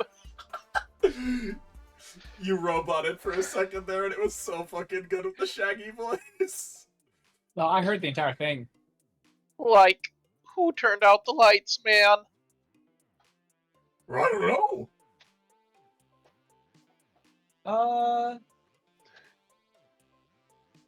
Let's watch a rocket launch. Oh boy. You sneak past security, open a bag of astronaut food, and settle in to watch the show. This is so cool. I can't believe we're gonna watch a real rocket launch. Sure are, Scotty. You know what every rocket launch needs, right? A rocket? Oh no. No, a prank. Oh no. A rocket launch is probably the worst time to play a prank, actually. And that, Cinnamon, is why you're still just a prank master's intern. In order to be a true master with a Z, you gotta see the potential pranks in every scenario, even a rocket launch. Right. The perfect prank for a rocket launch is something involving a whoopee cushion, maybe? Nah, the perfect prank would be to set up a cardboard cutout of the moon and launch a rocket there instead. The old switcheroo. Okay, do we have enough cardboard to do that? No, sadly we used all of it to make the cardboard skyline of Detroit for our Liam thinks he's going to Detroit prank. Totally worth it though. Then what do we do? Make our intern think of a prank, obviously. What should we do, Cinnamon? Replace the rocket's fuel with sugar. What a sweet idea. Replace the oxygen with helium. Helium? More like hell yeah! Or replace the astronauts with corgis. It's a core genius plan. Third one. Oh boy. Oh boy. Oh boy. Days later, the rocket touches down on an alien planet far away. The aliens watch as 200 corgis exit the rocket, wearing four-legged astronaut suits. How do we address this how do we address the alien situation? The planet's emperor asks at the next advisor meeting. Have the invaders explained why they're here? They entered the Great Wall! Says one advisor. We must slaughter the furry bastards! They Still. keep chewing up furniture, just digging up our buried dead, and urinating everywhere to claim all our territory. Act soon, Emperor, or we'll become their slaves. That's not a war declaration, says another advisor. Those are just cultural norms on the aliens' home planet. These invaders know only love, friendship, and head pats. They're here to usher us to an era of peace. Well, give them whatever they want, says the Emperor. I've fallen in love with their cute faces and little legs. If only we knew their demands. Just then, the meeting doors open. It's Fluffbutt, the invaders' ambassador. Cue a chorus of awws from the alien. Fluffbutt jumps up into the Emperor's lap and lets him pet his belly. The Emperor notices a note tied around his neck and reads it. It says, Dear aliens, you're welcome for the dogs. Please wire $1 million alien to our shared prank fund and thanks. We also accept tips and super juicy alien secrets. We won't tell anyone. Promise. XOXO, the Prank Masters! Polly, listen. Holly, listen. I just got a call from the bank saying someone deposited 1 million glorples into our prank account. which is worth 3 money. Nice. I just got a highly classified alien telegram. It says, vacate this planet before the year ends if you want to live. How wacky! You lose 5 soul, but gain 1 hype from your successful prank. And that alien tip will prove useful sooner than you think, so you gain 1 mind. Resources are like rumors. Jesus Really Christ! weird. Oh my god! Alright. A charming village. The idyllic village, which absolutely no atrocities ever take place. Or, the Dynast. You have a reservation. We're gonna go to the charming village. Doobie-doo, driving kerosene, knowing nothing will happen. God damn it, Scott! You pulled over to use the bathroom at a rest stop. When you come back, Scott and Polly are looking through the photos you've taken during the road trip. Polly, what's this weird blurry thing in this photo? It's kind of creepy. It's your thumb, Scott. I love you, but you're pretty bad about putting your thumb in front of the camera lens. Look, it's in a lot of these photos. Thumb, big hairy thumb. Both thumbs in this one, somehow. Dang, I look so sexy in this one. Thumb. Wait, that one's not a thumb. You check the picture. Indeed, in the background of this selfie, you can make out a weird, blurry figure. Okay, I'm looking through them, and this creepy figure is in a lot of our photos. What the hell is going on?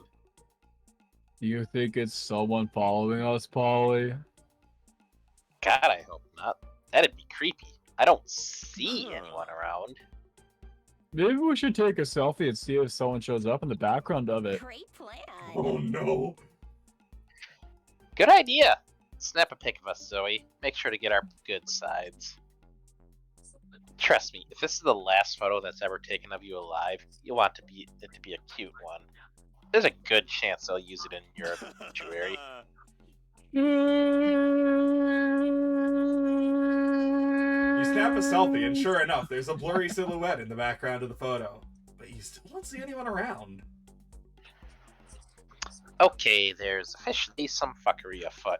Who is following us? You don't know, but you intend to find out. How will you catch this elusive, blurry stalker? Do the technologically illiterate old person trick. Take a picture but mistakenly hit record video. Or, lure this creepy cryptid out with every cryptid's favorite food. The creepypasta! Okay, so that one's obviously stamina. This one's probably mind.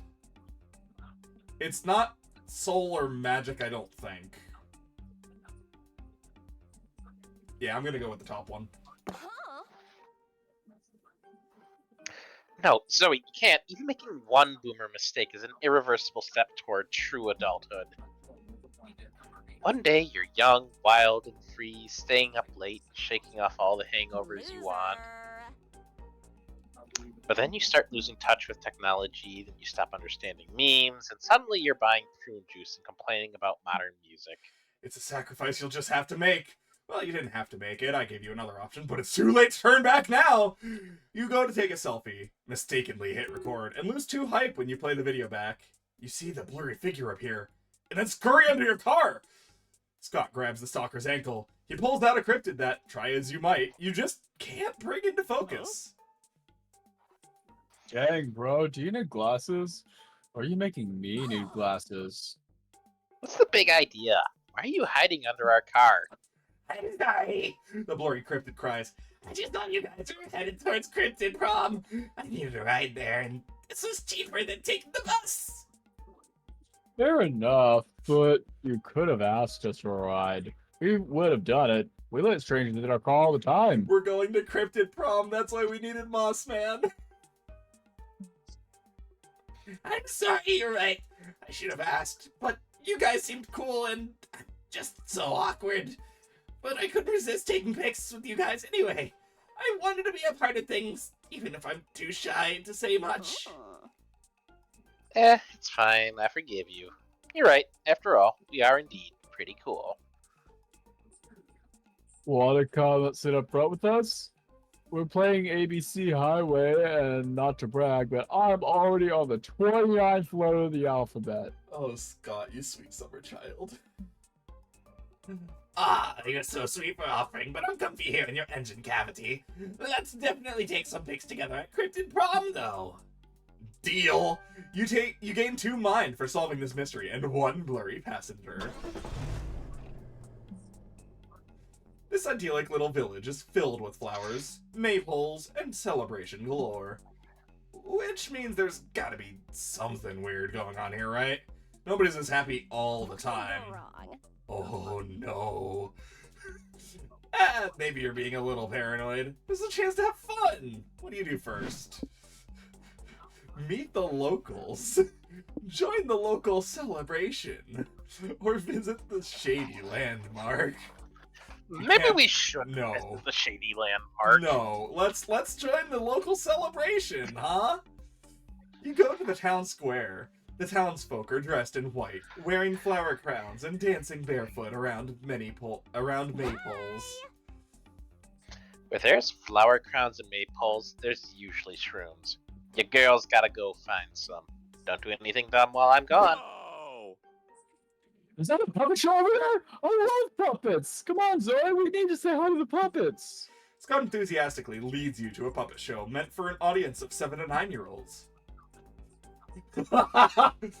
Hey, kids! I'm Obi the Obedient, says the main puppet. I just love obeying the commands of Graftomit, the fleshless overlord. He's the coolest god around. I'm Scooter, the skinless, Says a puppet that should never be known to children. It's so fun to sacrifice my skin to Lord Graftomit. He gave me all this candy for it. Really? I sure do love candy, says Obi the Obedient. If I skin myself for Lord Graftomit, will I get candy too? Of course you will, Obi. All of you will get candy if you skin yourselves. Woo! Free candy! Anyone got a silver knife? Nothing else will work on my strong werewolf skin. Scott ignores all of your very pungent arguments for why he shouldn't skin himself alive. The puppets told me we'd get free candy, Zoe! I trust the puppets. Don't you know it's illegal for puppets to lie? Yeah, okay, logic isn't gonna work here. If Scott will only listen to puppets, then you'll have to give him one hell of a puppet show. What puppet show do you improvise to literally save Scott's skin? Skin, that cool body part that stops high fives from being horribly painful.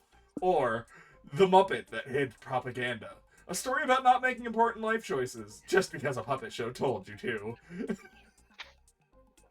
Okay, that's probably mind, and I don't want to gain mind too quickly at this point, so we'll go with the high fives hurting. That seems to appeal to Scott's ideals. You spend 3 money making puppets and are set. Your show begins with the best puppet friends, Radical Zach and Tubular Tom, hanging out at the skate park. Zach, what's up, broski? Says Tom. What totally brotastic adventure are we gonna go on today, dude? Wow, I really identify with Tubular Tom. Sigh, Tom. I've got the coolest, hippest, hashtag trendingest activity for us to do as bros. We're gonna remove our own skin. Sounds radical. Bro skin removal before no skin removal. Let's high five on it. Bro. Woo! 2 puppet bros high-fiving. What could be more +3 hype than this? Well, bro, we just skinned each other. Now we can be skinless bros together and freak out all the flesh people. Let's high five on it. Ow! That totally hurt! Who knew high-fiving without our skin would hurt so much? But then Obi the Obedient steals the stage. That may be true, kids, he says.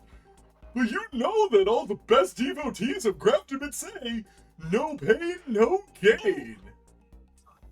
Really? Coach says that too! I'm sold! Let's skin me! But being skinless is not awesome, Tubular Tom protests. And you should never join a cult just because a puppet told you to. Bros before cults? Sorry, Tom. I only listen to advice that rhymes. Here I go. You're helpless to watch Skin peel himself like a banana. Well, I couldn't find any shrooms. Lamest midsummer festival ever. What did you guys do?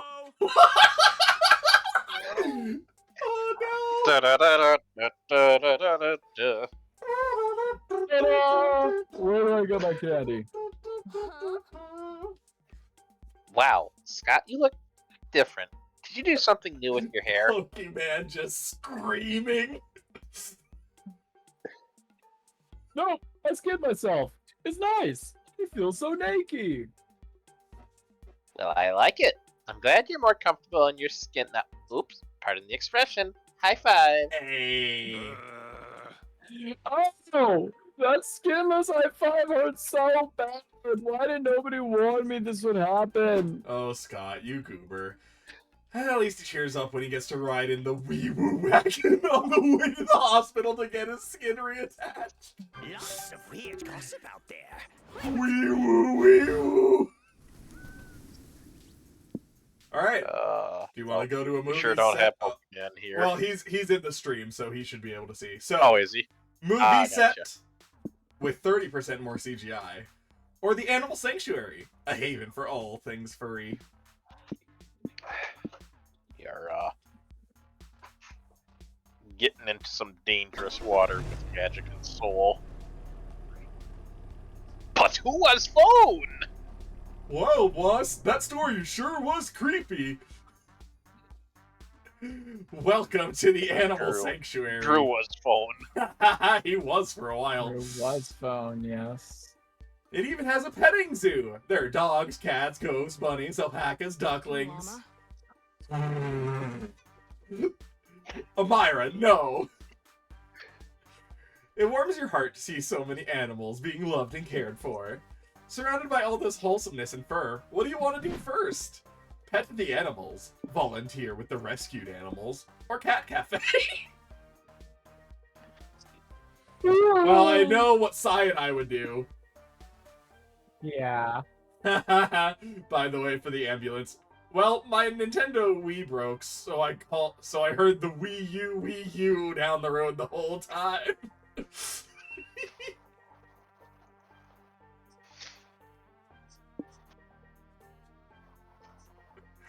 Oh Lord, what do you want, Pokemon? Pet, rescue, or Neko Mimi Bar? Actually, in this universe, it's probably a cafe ran by literal cats. Oh god, alright! What's better than coffee and cute cats? You step into the cafe and see your friend Faith manning the register. I think that was that I think me, that was or you, yes. I believe so. yes, it was. Welcome to the Cat Cafe, guys. What brings you in today? I had to come see my favorite witch. And we've also been on the road for hours, and if I don't get some caffeine in me, I will literally die. Holly, it's impossible for you to literally die if you're already dead. Liberal use of the word literally destroys its true meaning. Like it. I love it when you talk nerdy to me, boo. Thanks. And thank you for coming in and supporting the cafe. The cats here really love the attention and playtime. That's good, because I've got a pussy here that could use some playtime. Behold! Takes out Juan. Polly holds up a cat she befriended in the cafe. Haha, okay, but for real, I was talking about my vagina in case that wasn't clear. Really, I'm working now. My shift ends in a few hours, though. I can text you that. For now, can I get you guys anything to drink? Yes, please. You didn't come here just so Polly could flirt. What do you order? The cat coffee made for cats, by cats of cats. Oh my gosh, it is just Undertale. The cat coffee made by cat. Oh, it is literally just cat coffee made for cats, cat coffee made by cats, or cat coffee made of cats. It's in the correct order too. Made for cats, by cats, of cats.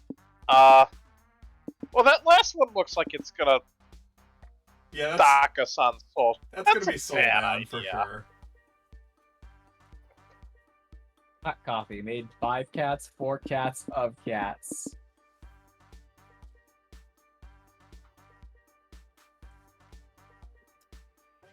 Spider Bake Sale. Made by spiders, for spiders, of spiders. Made by cats. Oh, great choice. This is an exclusive, one-of-a-kind coffee we offer, made by the cats who live here in the cafe. Awesome, bro! Ooh, cool! Are they specially trained barista cats or something?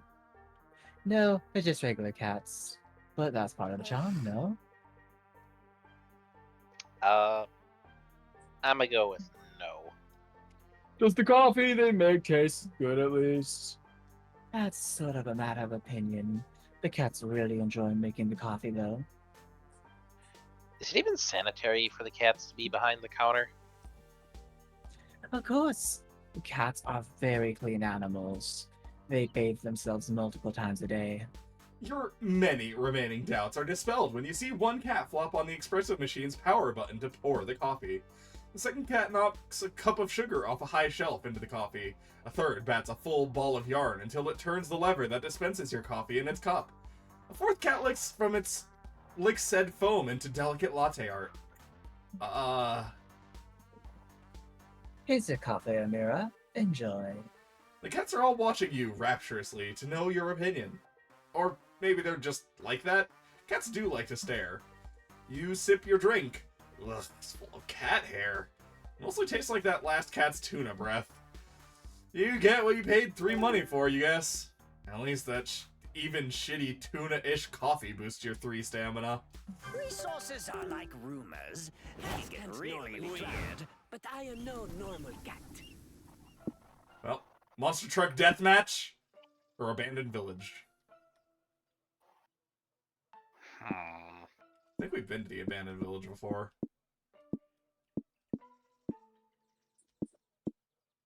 That was the one where we went to the gift shop, if I recall.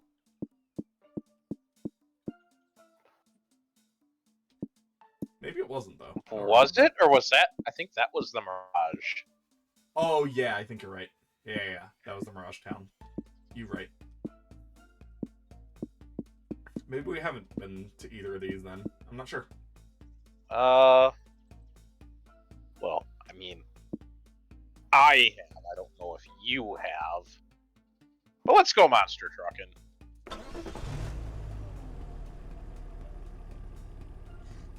That cloud looks like a plane! Scott, that is a plane. Nothing says fun like 2 huge trucks on wheels wrecking the shit out of each other. Trucks. Oh, yeah. no. It's time. Oh no. He's here. The stands are filled with cheering, hooting fans ready to see some vehicular carnage. As for you and your friends, you're ready to watch the show, take a joyride, or pose as food vendors.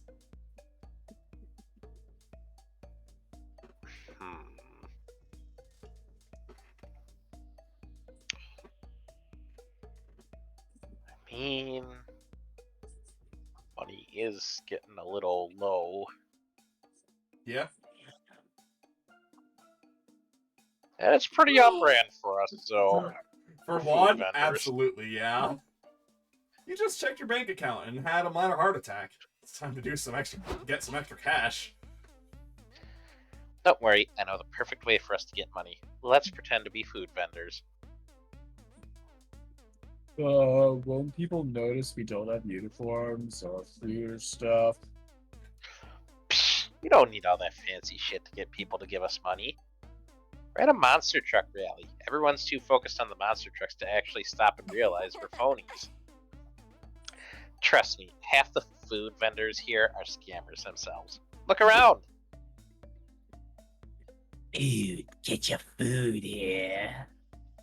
I'm starving, but did you just put food in air quotes? Who knows? You're too focused on the monster trucks to even notice that I'm a phony. Yeah, good point. One food, please. Excellent. I just put it in your mouth. No refund. Mmm, this tastes weird. What am I eating, bros? Can't look now. Too busy staring at trucks. Holy shit, this really will be easy. Only thing left to decide is what food product you're going to sell to these suckers. Sell hard metaphysical questions. It will be food for thought. You're with Scott, and with Scott, there's never a shortage of Scott snacks. Or, these people really love cars. Milk your car to get some sweet car juice. So, mind down, stamina down, and magic down is what I'm hearing. Well, mind is the safest one. Although we could afford to lose a bit of stamina. Which one you want? Scott snacks.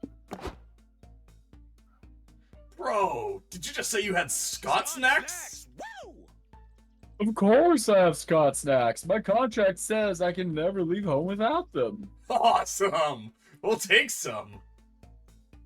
Hey, Scott. You remember when you starred in that weird cartoon to promote these snacks? That was funny. Are you talking about Scott Snacks, the reverse harem anime about the Scott Snacks supermarket? Of course I remember. I played all the parts. Oh my god. That sounds amazing. I was the strong, silent, handsome supermarket butcher. And I was also the charming divorced dad who brought his kids to the store to get groceries every week. And I was also the annoying yet sexy supermarket manager everyone hated to love. I even played the cardboard cutout of the Scott Snacks mascot who magically came to life with the power of sexy friendship. Yeah, Scott Snacks had a good run. I like the episode where you had an appropriately anime over-the-top sales battle with your rival grocery store. Holy shit, you're definitely binge watching Scott Snacks later. For now, though, you gotta make some sweet cash. You earn 3 money by selling Scott Snacks to other spectators who are nostalgic about Scott's anime. It takes some of the sting out of the 3 stamina you lose giving all that food up. Lots of weird gossip out there. You right. Update. Have an error code when trying to connect to the internet, which only happens... Gotta restart the whole thing. Woof. Alright, good luck, Pokemon. And I hate to say this, but I'm actually starting to pass out a bit. If you need to dip, just let us know. It's all good. Throw me in the car. Okay. Some time to update my fanfic. She has been thrown in the car. Yeah, I think I need to dip. Alright. Take care. You take care. Okay, let's manage our stats a little bit, I think. So many choices. Pokemon, I don't know if you're still in the stream chat, but where do you want to go? If you're not here, I'll just throw you in the car.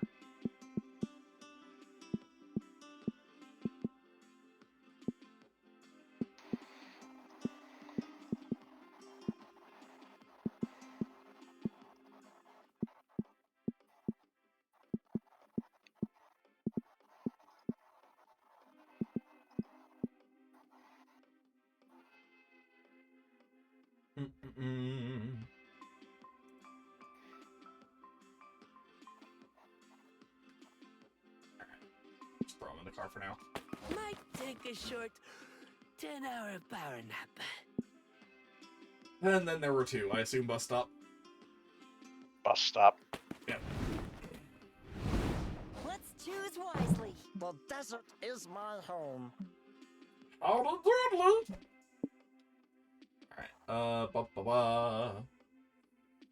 we want to get rid of... This was hype, right? Yep, that's hype. Get rid of hype. Get some magic is our lowest stat. Is this magic? Encyclopedia. That's stamina, that's money. I think that might be hype. Yeah, this is probably hype. I love that, though. This is gonna be magic or mind. I guess we'll shoot for the fucking mood and see what happens. It's mind, alright, yep. Oh god, we need to not raise mind right now. Well. Kidneys belong to me now. Oh, do they? Okay. Such peace and quiet. Cautious. Yeah, let's Cautious have will them put both. mine down. Yeah, let's have them both be The cautious. night is young. Nighttime. Talk to Moss. Alright. About his love for gossip or the Cryptid Academy? You know, we're headed to Cryptid Prom, so I think we should know about the Cryptid Academy. Ah, Cryptid Academy. Cryptid Academy was such a delightful experience. I majored in history with a focus on oral history. My first steps onto my current PhD thesis on gossip. And into my appreciation for oral, too. Hey-oh. What? Haha, nothing. Just a juvenile joke. A bit crass, but I couldn't let it pass. I had no idea you did majors in Cryptid Academy. Well, it's a normal thing, my friend. If anything, when I heard about your school, I was highly confused. Why do you call it Spooky High? You're in your 20s. Like, did you get high schools and universities all mixed up? Yeah, so our school was modeled after a human documentary about their education system. It's called Saved by the Bell. It depicts humans in their 20s attending high school, so we figured out high school is something you do at that age. The documentary teaches high school isn't even about the curriculum. It's about friendship, living wacky misadventures, and finding love. Plot twist, it turns out it's not a documentary, but a very inaccurate TV show. Long story short, recently the show learned about this, and the school learned about this, and now it's going through a whole rebranding. Now it goes by Spooky Academy. That's a first step, but this Spooky Academy should be more like a university, with majors and such. Ah, so no prom? No, you can totally keep prom. Prom is the pillar of any education system. In any case, it beats me how no one complained before. Some of you are even undead. Like, you used to be human. Shouldn't you know better? I don't know. This realm makes so little actual sense that you learn to just go with whatever. On that, my friend, we totally agree. What a strange, beautiful place this realm is. You stay up all night comparing your prom experiences. Cryptid Prom seems as cool as Monster Prom, and equally daunting.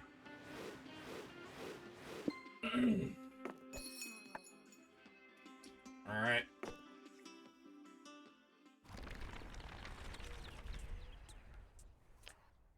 You ever seen a cat drive?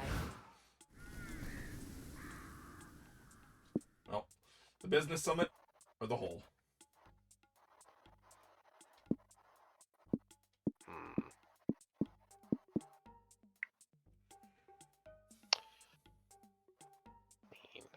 Getting some more magic wouldn't hurt.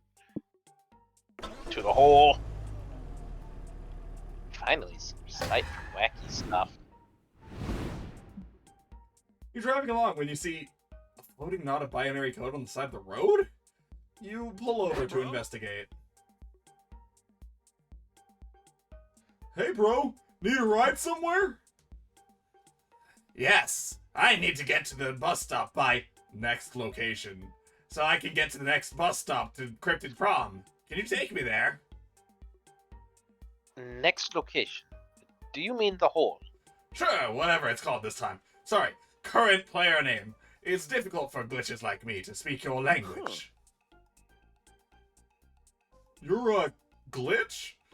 What's that? Glitches are, no, not always, video game characters that broke the elusive fourth wall and gained understanding of their artificial reality. I was a character in the beloved indie game Cryptid Prom, until I took some weird drugs and realized my world was merely a tool that allowed some programmer to pay rent. The existential dread and neurosis slowly corrupted me until I lost my original form and became this mass of pure corrupted code.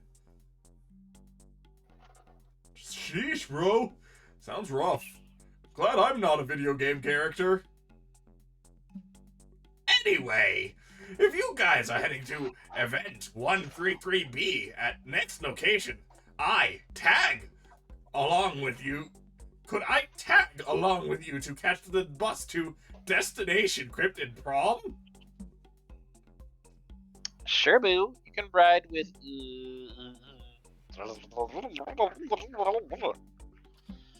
Nice. Oh no. Oh no. I don't know. Oh. All save Oh, files no. corrupted. Rebooting Monster Road Trip. Uh-oh. Error. Files corrupted. Reboot needed. Please reset game. You must contact the people who make a living fighting corruption. Investigate journalists! Or take some time to sit down and search online. How to fix Monster Prom 3 Monster Road Trip.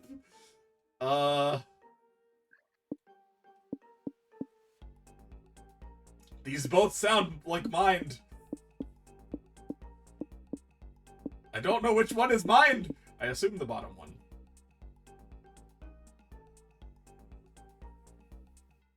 Who make a living fighting corruption? Money, maybe?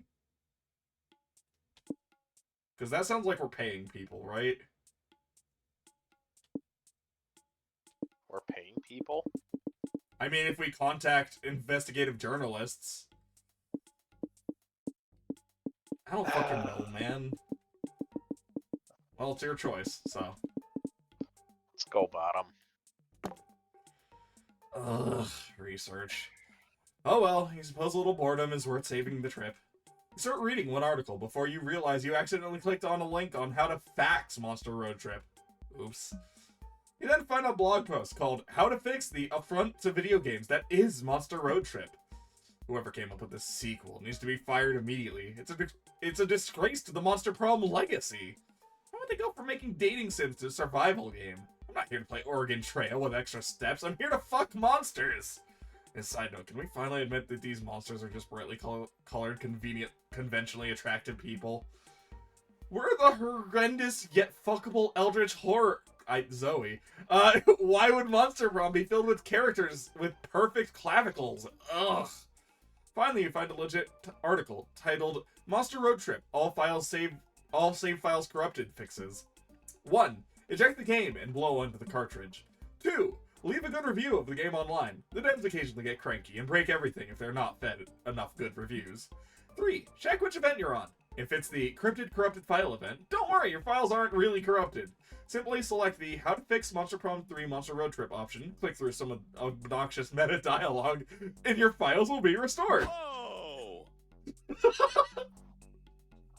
Whoa! What just happened? Was I speaking math? Where did 3 hype go? Quan, did you do something when I wasn't looking? Don't worry about it, says the glitch. It was probably just another one of current player names. Wacky road trip antics. Let's head out. Psst, current player name.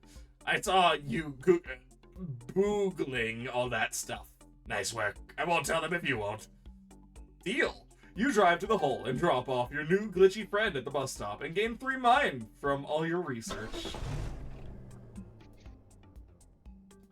A hole in the desert. Man, they'll turn that into a tourist trap, huh? My greatest concoction. Love that. Love that. Alright. Admire the hole. forfeit material goods, or pull a prank. We've already pulled a prank here, but let's forfeit some material goods into the hole. Where'd the material goods go? Oh, you know, the hole.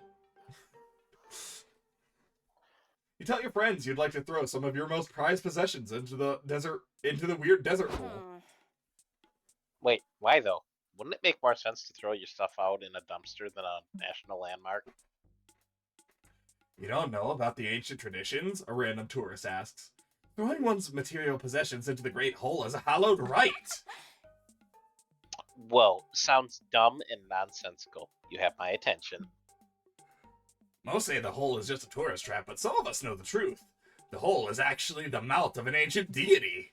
We throw our material goods into it to appease the deity's timeless hunger. If not for us, it would rise from the desert and consume the universe itself. So you're saving us from the apocalypse by throwing your old junk into a big hole? That's so selfless of you! Thank you! I call my mom right now. Would you repeat that back to her? I don't know if I buy all that, but this culty stuff is weird enough to pique my interest. I'll play along. Here, Hole, take my dad's old pipe. I kept it for sentimental reasons, but my new pipe glows in the dark, and I suspect glowing in the dark beats sentimental value. Good riddance! Oh, I got it! Oh, great Hole! Here are some of my favorite bones! Normally I'd bury them myself, but I can only dig a good hole, and I heard you're a great hole. Juan, what are you throwing in the hole? Roll a pair of dice into the hole, and never know what number you rolled. Or throw away the incriminating evidence. Alright, mind or soul, I would imagine. I mean, dropping mind a little bit right now is probably not a terrible idea. Because I think we still need to get, like, one more for the extra layer. Believe so, yeah. So you're going with Besides, the, get to roll dice. Going with the dice? The dice. Roll the dice! Whoa, I had no idea you were so reckless. You'll never know what number you just rolled. What if you rolled a 12? That'd be such big dick energy. Or maybe it was a 5? Well, that's a lame-ass number. If I rolled a 5, I'd be so embarrassed. Let me guess! I bet one rolled a 32! Did I get it right? That's just it, Scott. We'll never know. I like to imagine that Scott doesn't add the numbers together, he just adds the two numbers and gets a 2-digit number.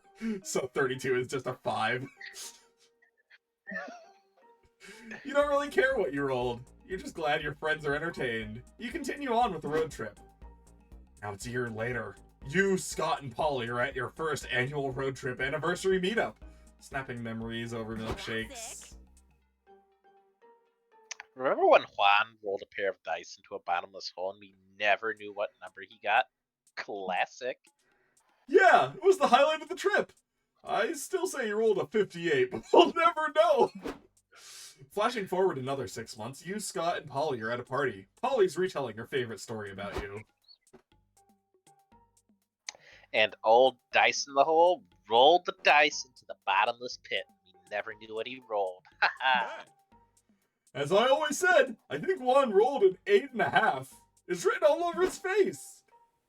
Flash forward again. You're sprinting away from 2 giant dice, but you're not fast enough. They roll over you, shattering all your bones. And then you wake up. Man, you've been having this nightmare for years now. Those dice in the desert hole are haunting you with their ambiguity. You may have gained 3 magic from appeasing the hole that day, but you had no idea those fucking dice would leave you losing 3 mind. Sources are like rumors. They can get really weird. Alright. Wow, we literally don't...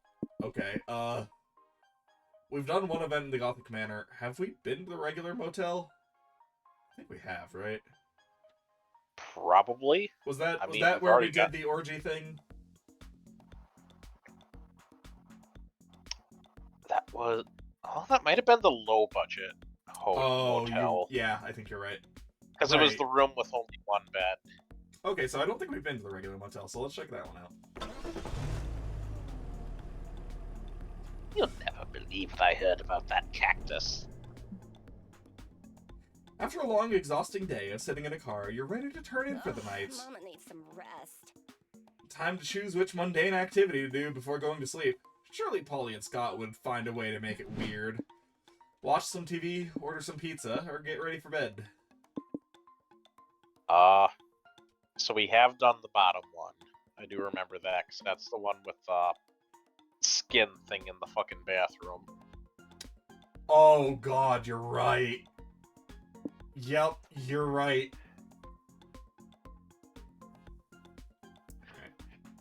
Okay. So TV or pizza?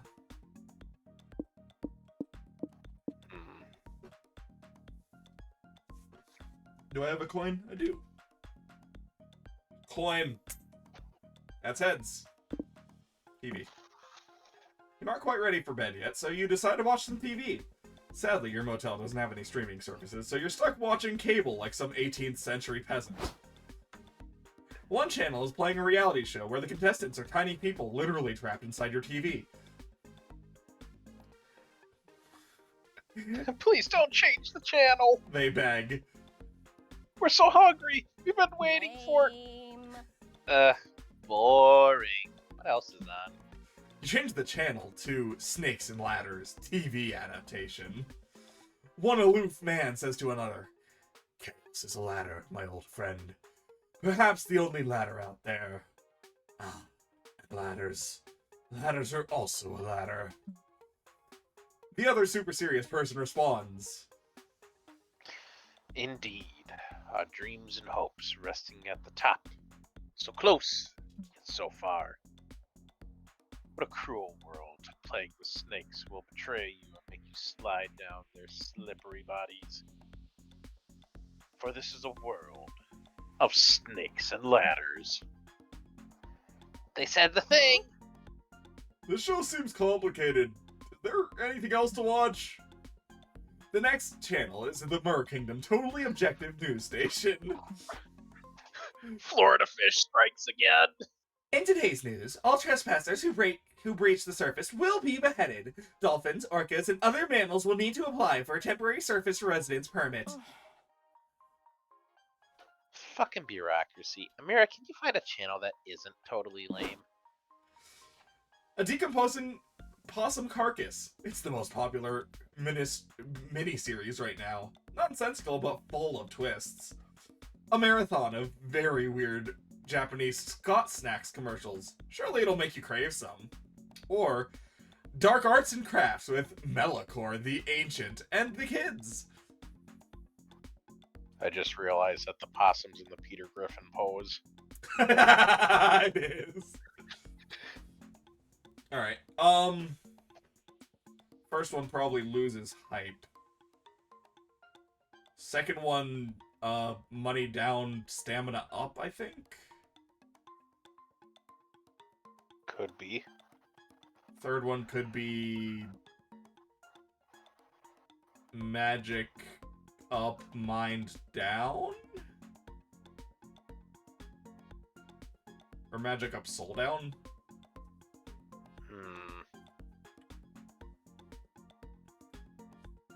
Actually, dark arts, yeah, it would be soul down, magic up, I think. I think the safest option is probably the Scott Snacks Japanese and Japanese commercials. Probably. Alright. Not what I meant to do! Well, it had to happen sooner or later. I don't know why I went for the mouse. I've been using the arrow keys this entire time. God damn it. Critics say it's the tits. Whoa! It's really gross, but I can't look away! Right? Like, is its arm gonna fall off? What type of insect or a tree? Which part of the possum? And most importantly, can we imagine how it smells just by how it looks? You couldn't stop watching this beautiful, disgusting force of nature, even if you wanted to. Literally, you end up watching this show all night. That was great. I like the underlying message about the beauty of nature's cycle. We live and feed from the earth, And once we die, we go back to it. It's quality TV. Oh. Bro, do you think the possum will survive? Maybe, Scott. You lose 3 mind for facing the mean list of not life and death, but you gain 3 mind for following decomposing possum posse to meet other fans and discuss theories about the next episode. Not what I was expecting at all. Lots of weird gossip out there. Not what I was expecting at all. That worked out a little better than I would have expected, but okay. Alright, a fancy motel or Doom's Diner. We could probably try and get mined up a little more. Probably, yeah. Scott, I can't believe you clogged the drain. Sorry, shedding season. You read about this diner in a listicle of the top 10 most cursed restaurants you should never ever visit. Aw. Obviously you took that as a challenge. Seriously, after all the dark magic you've messed with over the years, you think you can handle a diner. So now that you're here, what do? Look for a booth. You and your friends enter the diner. Your heart is full of hope. And if this meal goes your way, it'll soon be full of cholesterol, too. I think this was you. Welcome to Doom's Diner, where we've been in the business of misery since 1952. How may I help? One group-sized booth, please. Can you bring us 3 extra bottles of ketchup, too? I like ketchup as my appetizer, and Polly keeps the rest in plastic baggies to throw at cars on the highway. Don't care, didn't ask. Instead, there's a morgue in here, so you guys can sit wherever you want. Tight. You head for the closest booth. Cinnamon, are you crazy? You can't just pick any old booth like that. Picking a diner booth is massively important. You gotta think about jukebox proximity, drafts in the building, lingering bad vibes. It's like that time Coach said. If you ever find yourself in someone else's flashback, make sure to be of assistance by providing a wise and useful piece of advice. I don't know what it means, but I feel appropriate to say here. I love that. Fine, if it's that important to them, you start searching the diner for the ideal place to sit. Something strange starts to happen. No matter how much you walk, the surrounding keeps repeating, as if this diner was the background of an old cartoon. Minutes becomes hours. You're still walking. Boots and neon signs become reminders of your adventure into an inescapable 50s-themed nightmare full of grease and despair. Alright guys, we're lost. I know what I'm beat, but let's all be adults here and avoid looking for someone to blame, okay? It's Polly. Polly's the one to blame. But that's not important. The important thing here is being the person to thank The important thing here is being the person to thank once you lead your friends out of this diner. Make a blood sacrifice to the diner god for assistance. Or hire a diner Sherpa to guide you. Magic or money? Probably just money. Money's higher, right? I don't remember if this one... What? I feel like I've done the bottom one before. I don't know if it was money. Is it not? It says higher.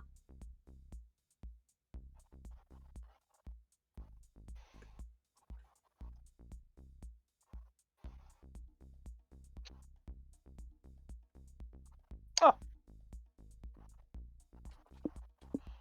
Oh, that was the wrong one.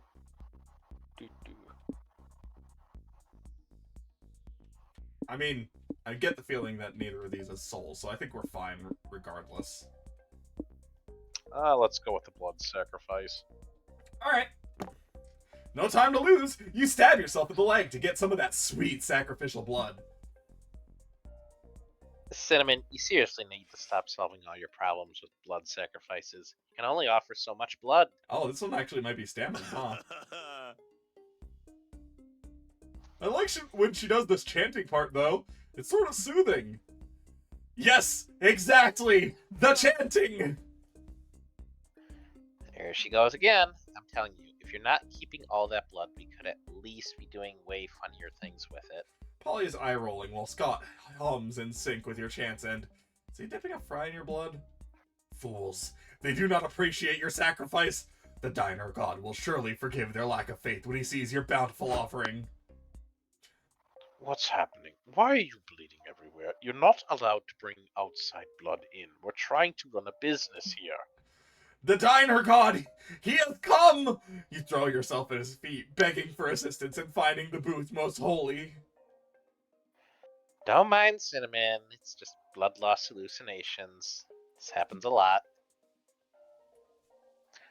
If I show you guys the exit and give you some free burgers, will you just get out of here? Praise the diner god's boundless kindness. You get out, which gives you 3 mind as you escape the diner maze, but you lose 3 stamina from all your blood loss. Resources Yeah, are fair like enough. rumors. They get really weird. Mossman, please. Alright. Yeah, we could use some soul, probably. Pay your respects. Or don't. Let's pay our respects. Tell me a spooky story, Moss. Okay, this one's called Mandor Handcook. I didn't read all that because it went very fast. I've heard of that. That's a meme. Mandor hook hand. Oh, fuck, something. I think I know what you're talking about. Mandor hand hook car door. Ah. Anyways. Graveyards are solemn, quiet places, made for reflection and paying respects to the dead. Hello? If you're a snooze fest, well, you're with Polly and Scott, which means a graveyard is the perfect place to play a prank. Only question is, what's the best prank to pull? Raise the dead. Let's raise some spirits, shall we? You're all wandering around the graveyard when you hear a gritty guitar riffs and a guy whine singing about how much he hates this town. You follow the sound to Gerard the Necromancer lounging in the graves, listening to music and drinking beer. Hey, we just saw you! I see you found my secret hideout for the rare nights that I choose to do my brooding outdoors. Well, it's within driving distance of your job, so it makes sense. That's cool. Graveyard drinking is a hobby of mine too. I usually bump EDM though. Really livens up the place, if you know what I mean. Whatever. Could you take your bubbly attitude elsewhere? I'm busy drowning my dark and twisted thoughts in booze. Mood. Ah, damn, my beer is slightly out of my reach. Just a sec. Lorem ipsum dolor sit amet. Lorem ipsum text. Light flashes from Gerard's staff, and then a zombie claws out of the dirt. It's running, shambling, and crying. Brains. Yep, brains. Right. Could you just hand me my beer there? It's to the left. No, my left. Yep, perfect. Good work, all.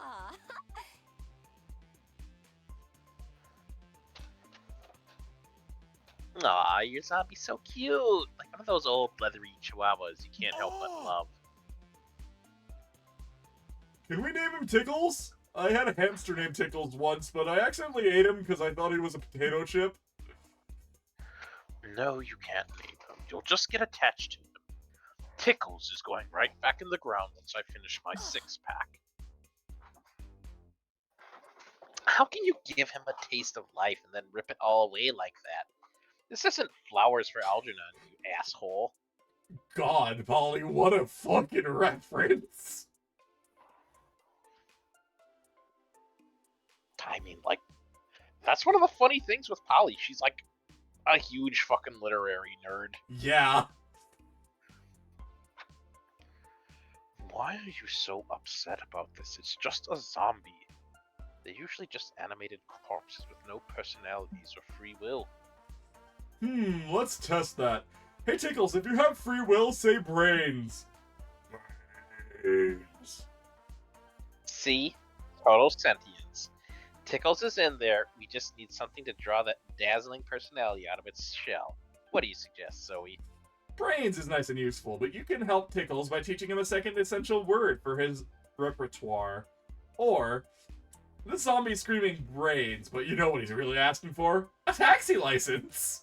What? Alright, well the first one's probably gonna be us teaching someone, so that's mind down. So... this is probably money down, because we're gonna be paying for the license. Sure!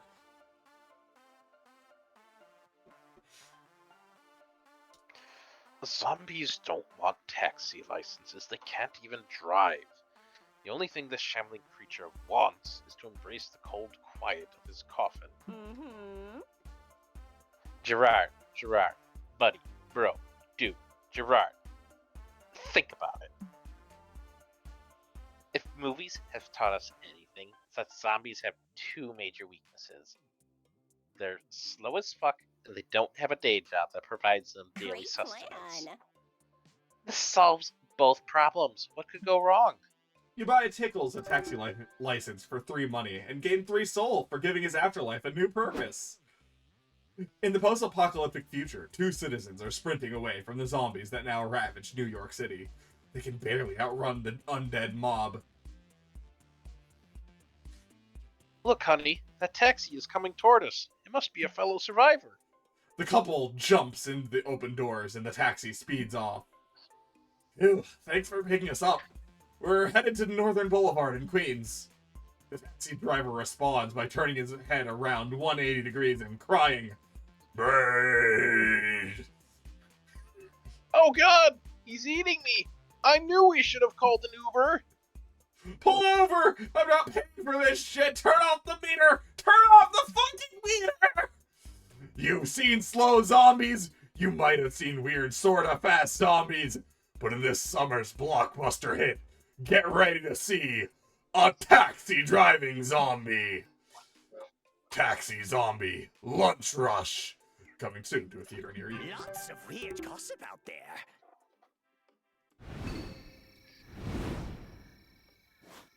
Might take a short 10-hour power nap. The gossip.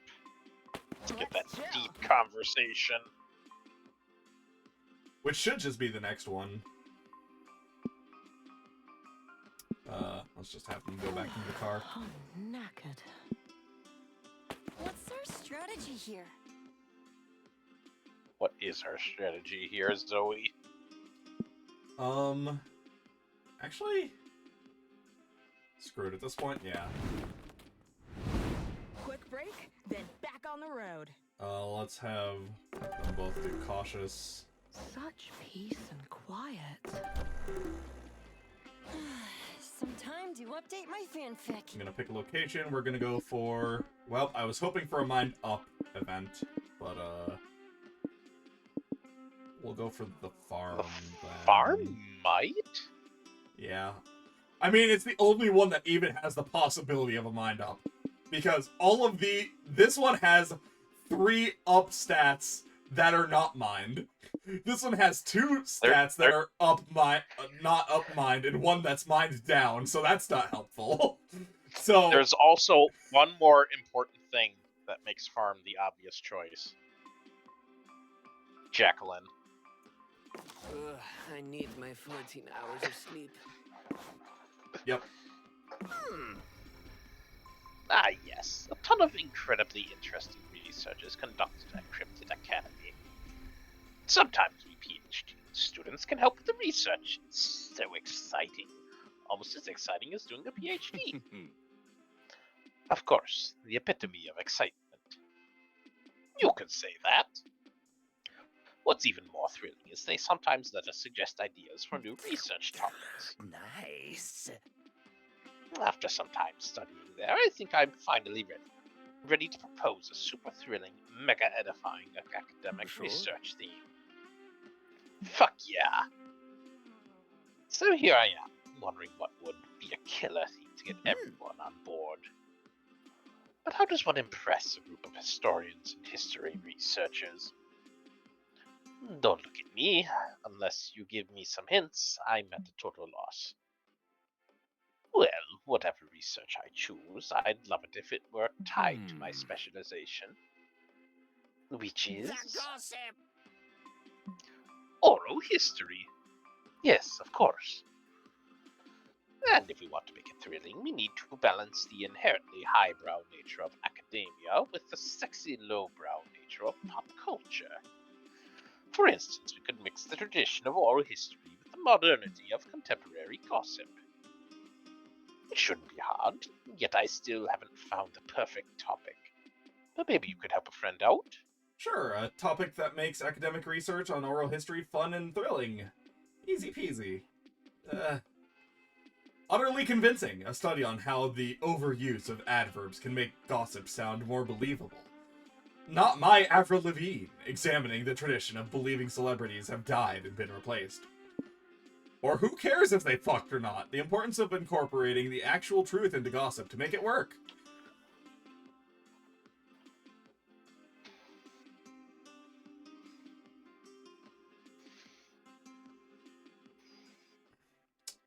I've got nothing, Chief.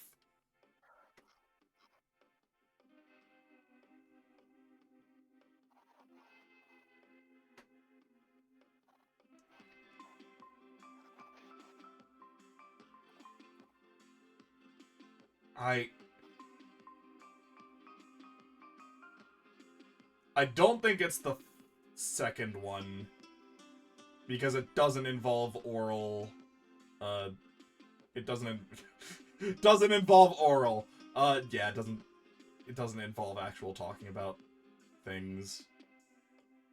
So it's between 1 and 3, I think.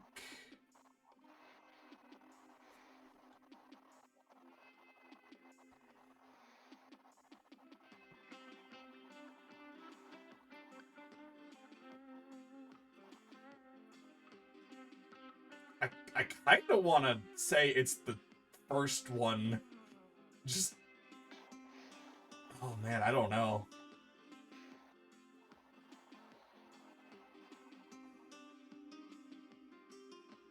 Did he have something about, like, things being, like, gossip being true? Because I don't actually recall.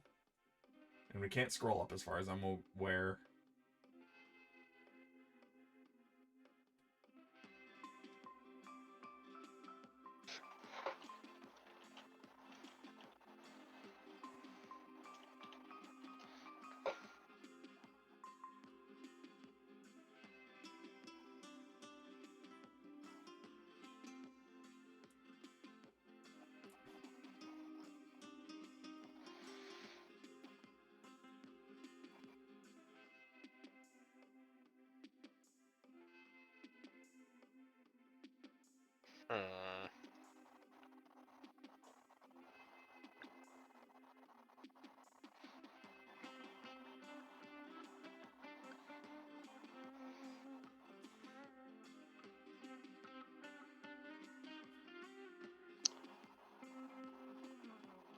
I'm gonna take a chance on the second one. Okay. What an incredible idea! Really? So far, I'm 0 for 2 on deep conversations. They're tough, man. Absolutely. There's a rich history of people losing it over rumors of celebrities who may be secretly dead and replaced. It's one of those things that sounds dumb, but once you've heard about it, you can't help but notice little things that seem off. And you're like, nah, it's completely dumb. Can't be true. Unless... ah, Juan, you're the best. Everyone will love this proposal. I'm sure we'll soon be delving deep into this academic research. It'll be thrilling, and it will be thorough without being academically boring. I'm glad I was helpful, Moss. Out of curiosity, did you suggest this topic because you heard the gossip that's been circulating lately? What gossip? Gossip! You don't know. What a delightful coincidence. Allow me the honor of breaking this hot gossip to you, my friend. Did you know that the fifth Vanderbilt Silster is shrouded in mystery? no one knows exactly why they keep her in the shadows. Is she in cahoots with the air people? Is she a class traitor who believes in turning the Mer Kingdom into a republic? Is she a bastard? A mere goldfish in a fishbowl? Well, a new theory has arisen recently. Some say that Miranda Vanderbilt was murdered in a coup by some revolutionaries. Oh no! The Mer Kingdom crowd didn't want this to spark dissent among the people and make the Vanderbilts look vulnerable. So they secretly replaced Miranda with a fifth Vanderbilt sister, who happens to be her identical twin, kept in the shadows for mysterious reasons. The Miranda you know now is not the Miranda you knew. What a silly yet intriguing piece of gossip, no? I bet you can see the appeal of the celebrity dead and replaced gossip mechanism, can't you? That makes sense. Yes, such a silly way of building engaging gossip. It was nice to help Moss. He sure knows how to spread some hot gossip. Imagine Miranda dead and replaced. What a silly thought. Absolutely dumb. It can't be true. Unless... Is Moss more than a friend? Yes. Get ready to take on the road.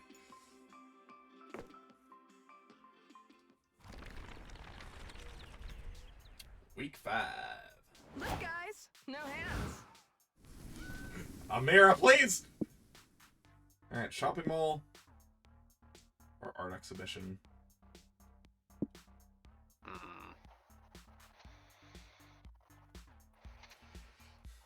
Sold down is not the worst idea, actually.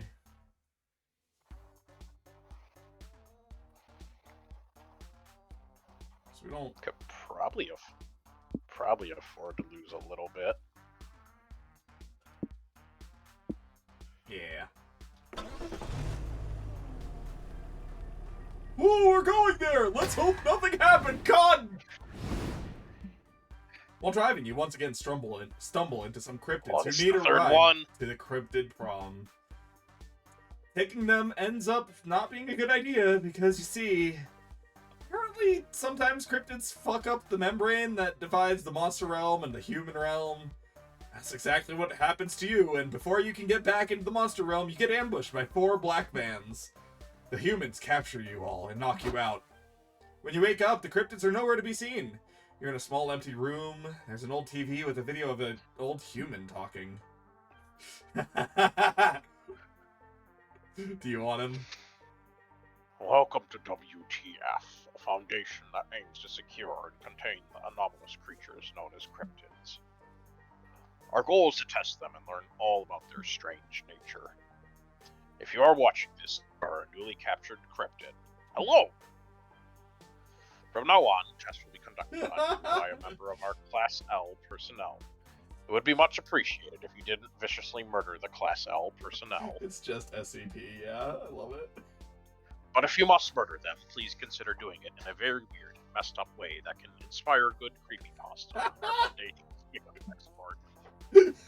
Thanks, and have a nice rest of your existence. WTF. Watch, test, and find out. The video cuts off. A door opens, and a very fragile-looking human enters the room. It has a notepad, a pen, and the most nervous-looking face you've ever seen. Hello, welcome to WTF.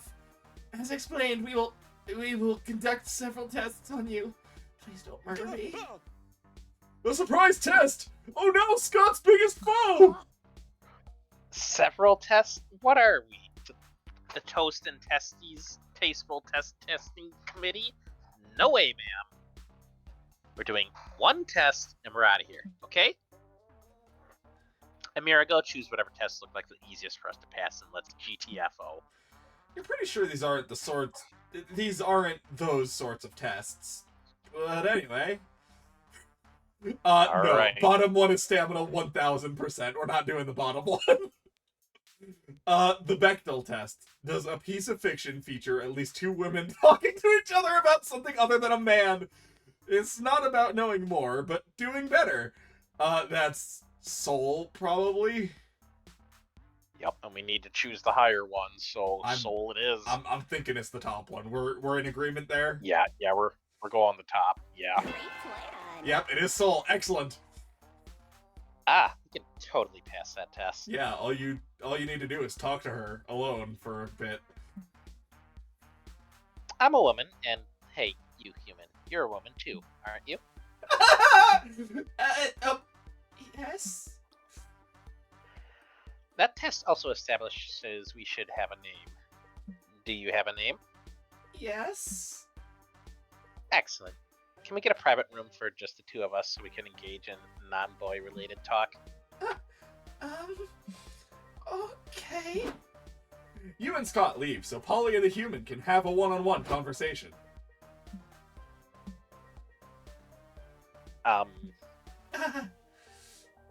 So, fish, huh? What about them? They're weird. I don't know. I work at a facility that contains cryptids, so... Fish are way weirder. Okay. Fish. You like them or you hate them, am I right? I like fish. See? Look at us, two independent women talking about our, I don't know, I want to say, interests? Well, I have this passion. I haven't told anyone else, but every Thursday I love to...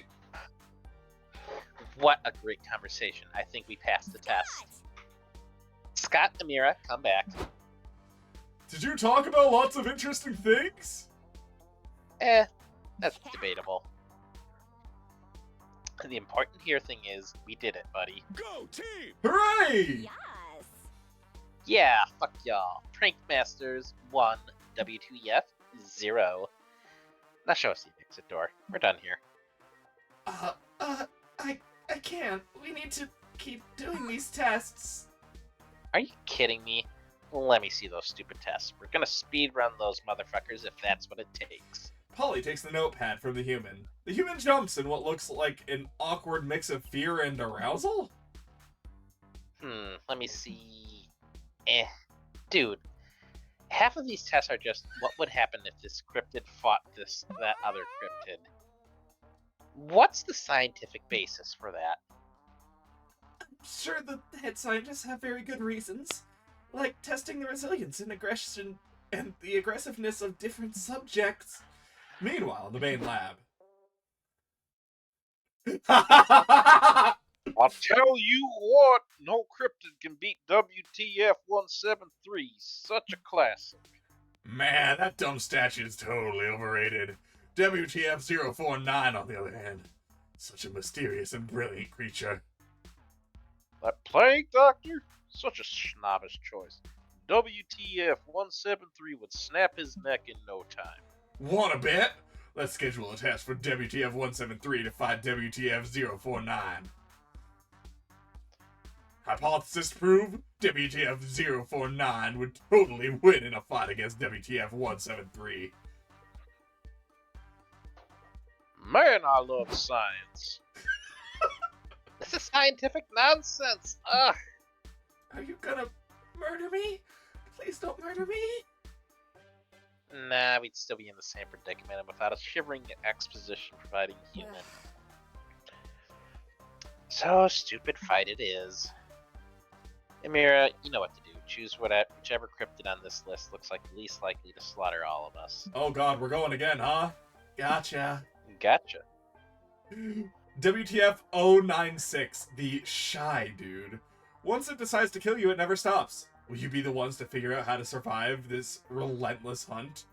Or WTF 682, the difficult to destroy dinosaur. With that dumb name, you'll know you'll be in for a long, long fight. Ready to test your resilience? Well, we've got 7 stamina, so no! Bottom one is stamina, I don't know right? exactly what the top is, but it's gotta be better than stamina. Alright, we're in agreement. The bottom is stamina, right? Yes. Okay. Alright, hello? Hello? Thank you. Just a shy dude? That sounds easy.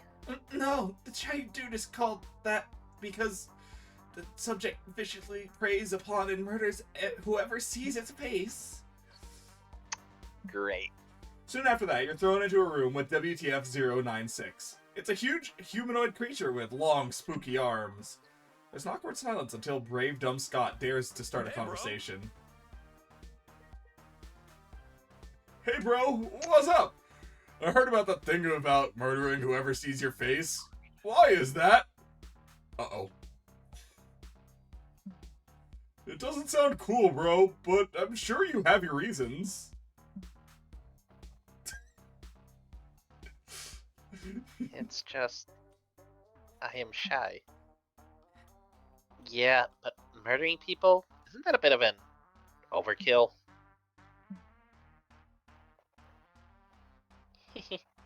Nice pun.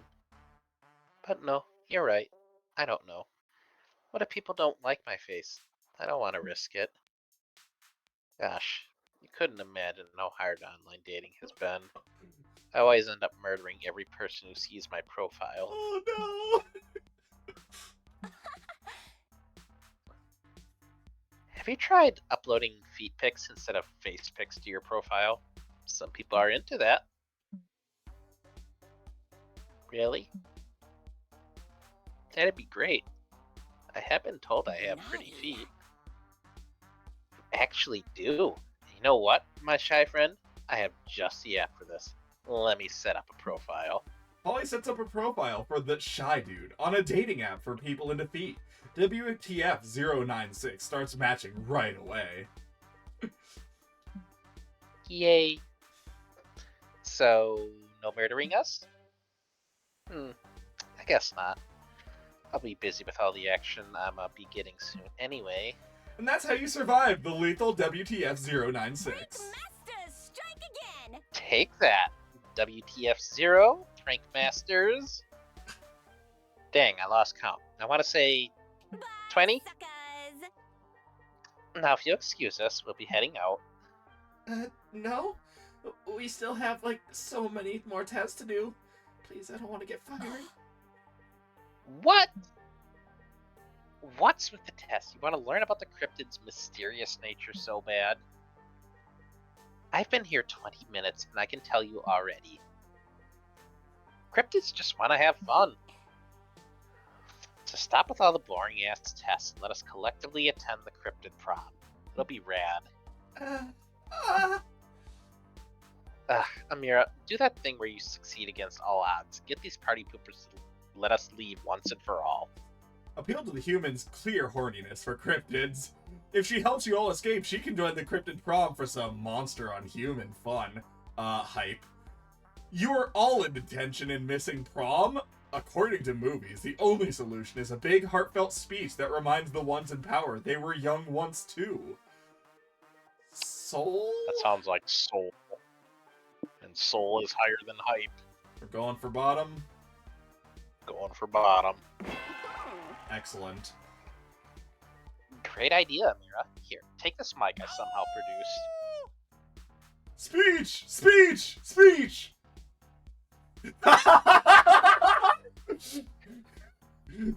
Did you want Amira, or should I take Amira? I mean, you technically already have two people on the scene at the moment, so I'll take her. Go for it. Hello, you may know me as WTF42069, but I am much more than a number.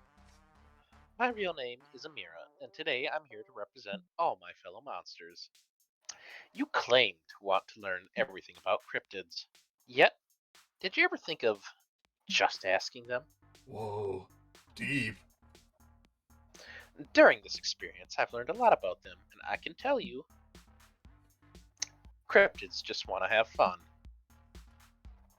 Yeah, tell them, Amira. Tests are important, I get you, but are we working to live, or living to work? Some of these monsters are threats just because you chose to see them as threats. But we are so much more than that.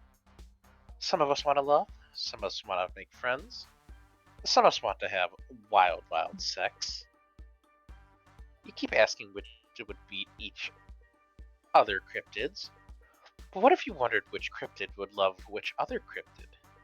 Think about it. Call me a fool, but I dare to dream of a world that's a bit less about tests and a bit more about proms. There's silence. But then you hear slow clapping from all the other containment cells as cryptids chants, "Cryptid prom! Cryptid prom!" The scientists and overseers are moved by your words. They also went to human prom once, and they can accept that shipping the cryptids with each other has as much scientific value as wondering who would win in a fight. Which is to say, absolutely zero scientific value, but who's counting? They let all cryptids and even humans go to the cryptid prom, but they set a curfew at midnight for you to come back to the containment facility. Once out of the facility, you go back to the monster realm. You gain 5 mind, feeling at ease now that you're back home. Needless to say, you have zero intention to go back to what's basically a prison for monsters. Fools. Cryptids just want to have fun. Alright, we just need to get through this week. Alright, art is beautiful, art is emotional, art is raw, unfiltered exploration of the monster condition. Say cheese. I think we've been here before. Yes. Yeah. Because we did kill, marry, fuck with art. That's right, we certainly did. Alright. That was the display your own... Oh no, that was interpret, right? Right. No, it was interpret the art. Yeah. So...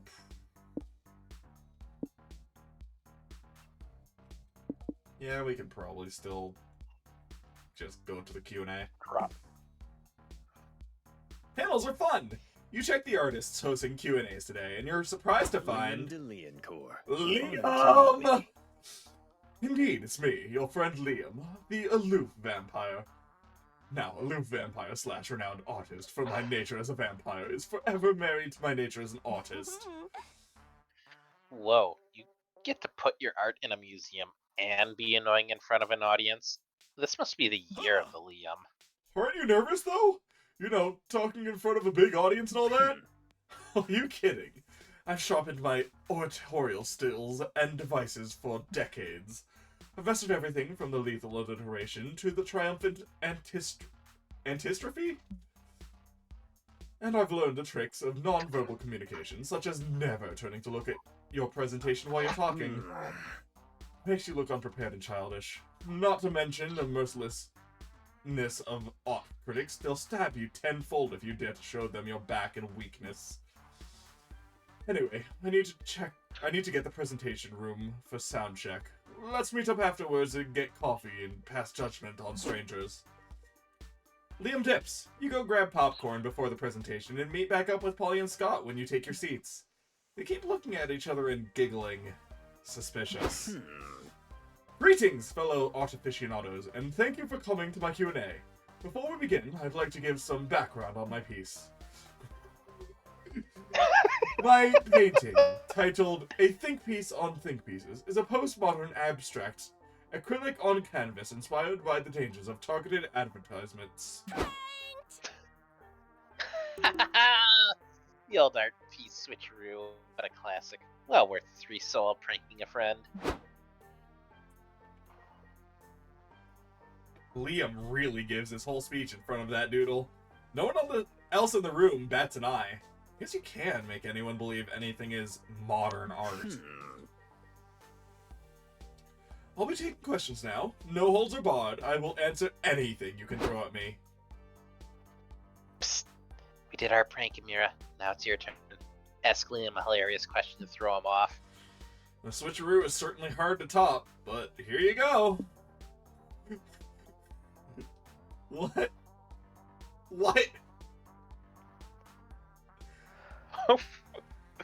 What number am I thinking about right now? Kind of want to go for... This one is hype. That seems like we can pop that up a bit, because I don't think we need mind more. That is fair. As long as we stay at, like... Does anyone have a question that's actually relevant to my artwork? Why are you dodging the question? Do you have something against fucking Pollock or Van Gogh? Artists are sexual beings too, you know. I know, but Doesn't anyone have a question about, say, how I used color as a vehicle for the nuance of my piece's message? Go for it.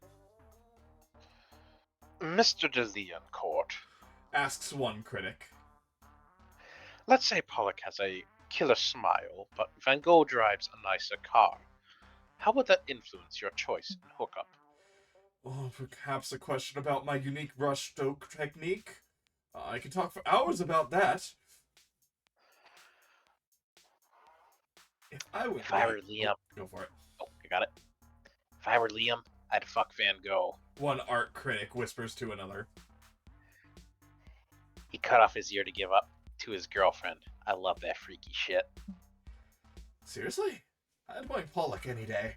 He wasn't afraid to get messy, if you know what I mean. Fine! Since nobody will let it go, I'd fuck Pollock. In fact, I did fuck him back in the 30s. And I give the experience a solid 6 out of 10. It's about the best sex you could get during the Depression. Now that you've dragged out that memory, can we get back to the questions about my art? No chance in hell. The art critic's fucking losing it at this juicy bit of art history gossip. This is now the hottest topic of the exhibition. Check it out. The Leonlock is already trending on Art Tweeter. Excellent break, Amira. It was worth at least 3 hype. I'm sure Liam is grateful we improved his Q&A by making it way more fun. Improved, even. It was great teamwork. You know, shockingly, I'm not grateful to you guys at all. At least I have my beautiful painting to come from me. Wait, what? This isn't my painting! What did you guys do? Sources are like rumors. They get really weird. Beautiful. Alright, Juan, the cryptic tech company, or the dungeon?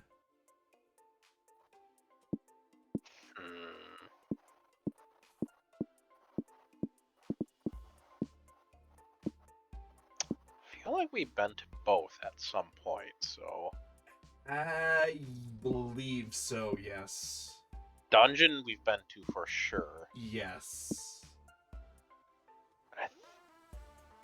I think the Cryptic Tech Company, I think that was the one where we were like trying to find the robot in the room.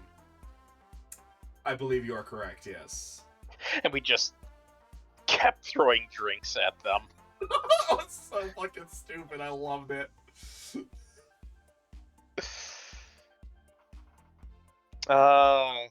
Let's go to the tech company. Polly, is the square of the hypotenuse equal to the sum of the squares of its legs? Whoa, Scott, it is. How'd you know? I'm fairly certain this road trip is nourishing my mind! The future is here. Is crypto really the currency of tomorrow? Let's find out. Alright, True AI, the metaverse, or the algorithm. True AI was the one that we did, right? Yep, that was the one we did. So, metaverse or algorithm, or we can do that one again and see the other option. I don't remember what it was.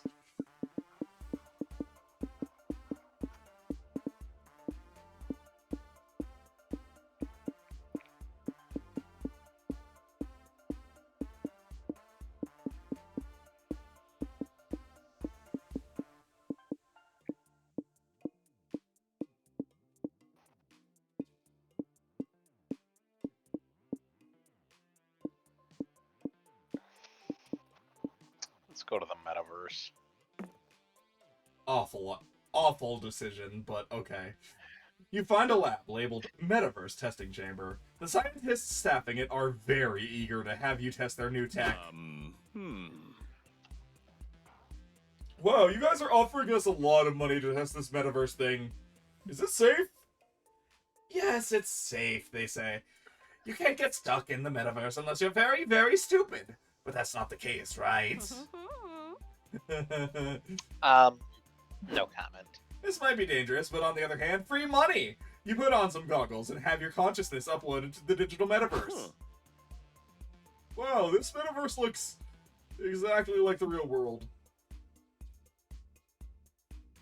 Yes, but it's digital. Say the other metaverse test subjects surrounding you. We're playing a game of dominoes. dominoes. Want to join in? Why? I've never had the urge to play dominoes in the first place. But now you can play dominoes in the metaverse. It's very subversive and cool. Pass. Why don't you tell me more about those floating otters you've got on strings? We metaversians collect them. The strangers explain. For every 5 floating otters you can collect in the metaverse, you can trade them for 100 confettis. I don't get it. But why do you want confettis? Because with 10,000 confettis, you can buy a unique set of eyebrows. Unique eyebrows are greatly coveted in the metaverse. They become a speculative market. Leave it to the internet to make everything a speculative market. This metaverse meta sucks. Sheesh, someone's a critic. The metaversian scoff. If you don't like it around here, why don't you make your own metaverse? Well, I'm not tech savvy enough to do that, but you just gave me a great idea. Oh boy, Polly, what? Or it could be a horrible idea. Find out on the way. Polly leads you and Scott to the metaverse version of the lab you were in, where you put on the digital headsets and entered the metaverse. It's so dark in here. Where are all the people? Are we in the bad place? Psst. Hey, you, whispers a shady guy in a trench coat. Want to buy some illegal eyebrows? Sure! God, no! No, Scott, don't do it. We don't know where those eyebrows have been. This place is too dark. We need to go deeper. You upload yourselves to the metaverse, and now I'm stopping the bit where I add another meta to every time, because if I don't, this is gonna get annoying. Cool new look! What do you think, Polly? Is it too much? Nope, it's just the right amount of much. Whoa! Gasps a nearby metaversian, grabbing a rusty razor. Hey everybody! New eyebrows just dropped. Shit, run to the next metaverse. Otters! Whoa! Where Otter Scott? I can't twerk in these physical conditions. Keep going deeper. Hang on, I just need to, That's just for me. Huh? Oh no! Oof! I feel weird and squishy. Have I been slacking at the gym without knowing it? This is the third dimension everyone keeps hyping up. I'm not a fan. Go deeper. So it goes for countless metaverses. They get progressively weirder and weirder until you find yourself in a black void. Hello? Is anyone there? Hey! Someone says, running up to you. Oh, thank goodness. I found someone else. I thought I was all alone in here. Where is everything? Are we still in the metaverse? Yep. I've been stuck here for, well, I don't even know how long. Time flows differently in the metaverse. So since we're stuck in here together for all eternity, you wanna play some dominoes? No! You gotta get out of here, but you're in too deep to find an easy exit. Will you break free of the metaverse? Do something very unethical to get banned from all metaverses. Something completely out of line, like a raunchy dance, but like a very raunchy dance. Or keep escaping forward. Dig deeper into metaverses no matter what until you somehow solve the situation. Soul or stamina? I think. Ah, could be mine for the other one though. That's true.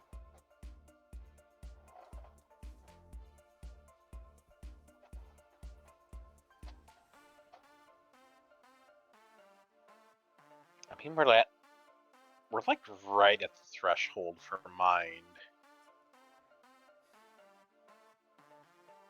So do you just want to dip soul?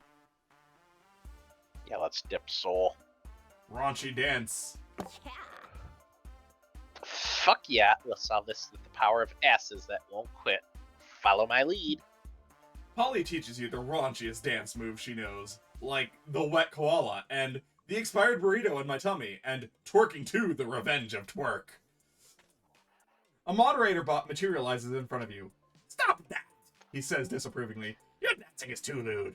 There are children here. There literally isn't anyone here but us and that weird domino guy. Also, fuck you. I'll twerk if I want. You all get banned from that metaverse and appear in the next level up. It's working, keep twerking!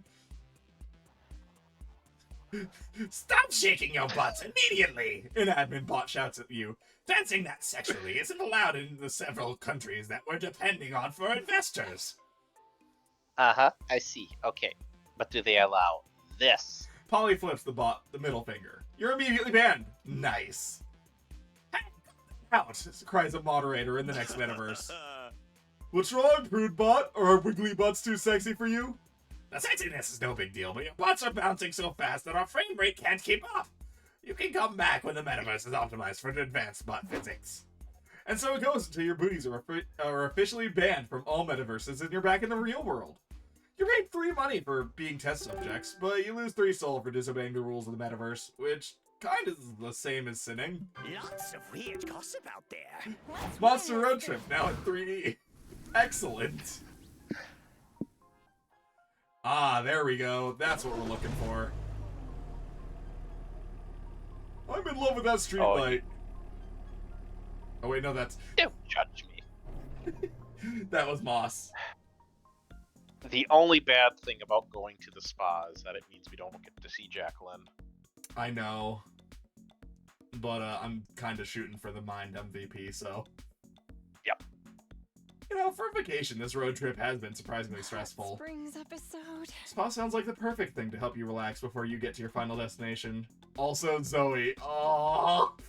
Question is, how do you want to chill out? Let's go for some yoga classes, shall we? And I think there's one that we haven't done before, if I recall correctly.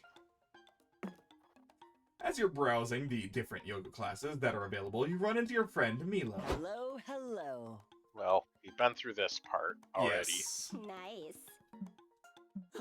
Wink. Actually, I'm gonna use the mouse so I don't accidentally choose something. That's not trending. There we go. This one was stamina. This one is probably soul. So let's Our check. soul is still higher than stamina. Also, how many different Baphomets are in this game? Yes. Good lord. Goat yoga? Is that a real thing? Actually, yes. Mwah. Yep, it's real, it's weird, and it's trendy. So therefore, it's the perfect selfie opportunity. I love it. But it says the price of our classes are immortal souls. Is that worth it? To have a cute baby goat poop on my back, of course it's worth it. Go for it. Yeah, what they said. Says Brad Famit, who suddenly appeared in a cloud of locusts. You won't miss your soul when you're doing downward dog under the adorable hooves of a tiny goat. Just sign here in your blood and you're ready for yoga. Okay, but like, our whole souls is a little overpriced. I never give up my whole soul in the first class. Me either. That's why I'm going to pay with his lawyer's soul I reaped this morning. It was going to hell anyway, so who cares how I get it there? Fine. What if I only charge you 3 soul for the first class? Call it a new member discount. Cool! I love coupons! Yeah, fuck it, you've lost parts of your soul for dumber reasons. Why not lose a little more to stretch with some goats? You take the class, and the goats' creepy horizontal pupils and tendency to poop wherever they want are as endearing as you'd hoped. You gain 3 minds. Sources are like rumors. They can get really weird. Oh, we need soul. Let's go get some, shall we?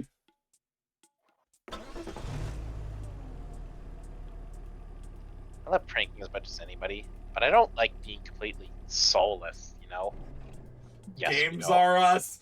I just saw the Games are us sign! Welcome to the Reptile Variety Show. I think we've done this one as well. Yes. I think we've done the crocodile, right? Yeah, we've done the crocodile. Yes. So But we charming need snakes. soul, so charming snakes.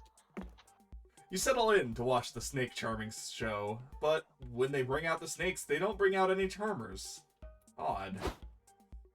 Then the sensual music starts, and two uncomfortably hot snakes slither seductively out of their barrels.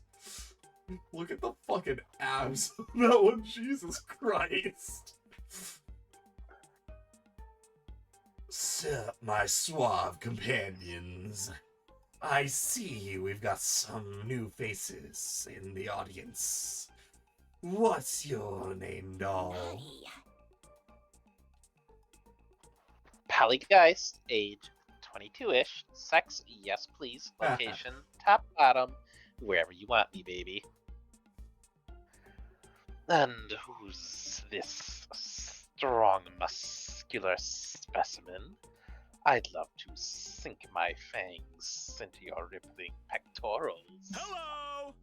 I'm Scott, and I gotta say, the way you're wrapping around my waist is making me think about snakes in a way I've never have before. You guys are just so... Charming. That's us, doll. Please, won't you join us backstage? We've got some delicious, full-bodied refreshments waiting for you.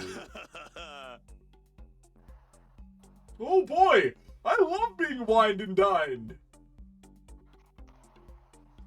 You'll be wined and dined. Go for it. Alright. Wined and dined upon. These snakes are trying to seduce and consume you.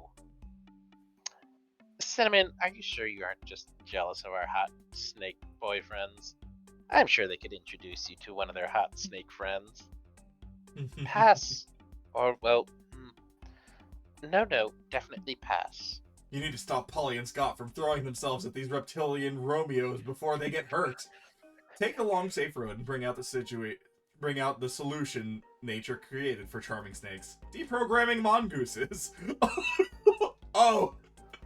Or submit them to the ultimate relationship challenge. Going on a 3-day cruise together. It's a very short cruise, actually.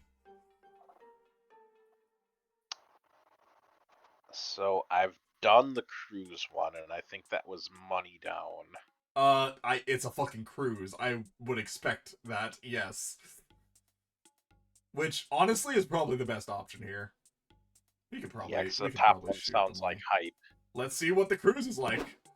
Soon you're all aboard Sailor Shrimp's barge to Augusta, Maine. It's hot, noisy, and full of bitchy tourists. And it's expensive. The perfect breakup cocktail. So this is a cruise, huh? Aren't these things supposed to be fun? Ahoy! Ahoy, passengers! Okay, go for it. Says a man in cheesy calamari costume. I'm Sailor Shrimp, your happy cruise guide. Who's ready for shuffleboard? Kill me. Kill me again. Bring me back to life and kill me again. I'd rather do that than play shuffleboard. Cheer up, Buttercup. There's tons of activities aboard Sailor Shrimp's barge. We've got karaoke, trivial pursuit, swimming in a crowded pool, mere feet from the ocean.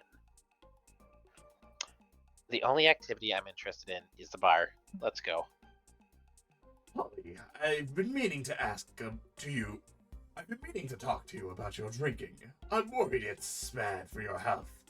And I also I don't like to eat a fatty liver.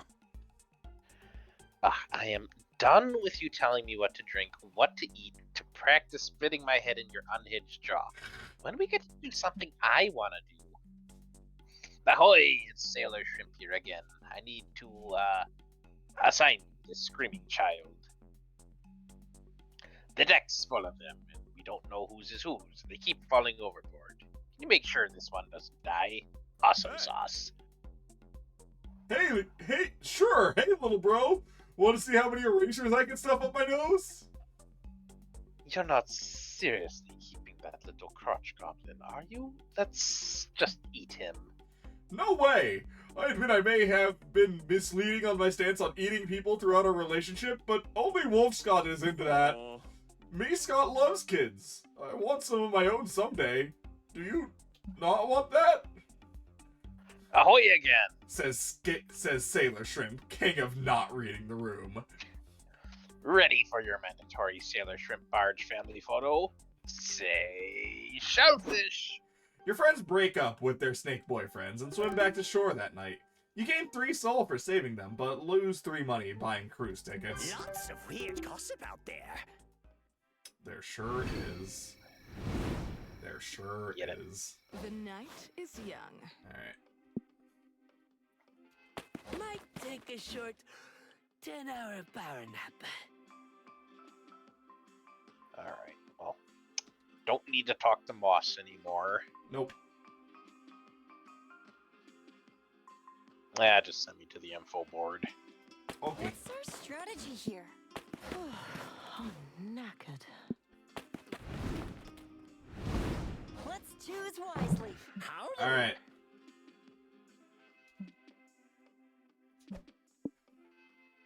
Oh, let's dump some magic. Magic.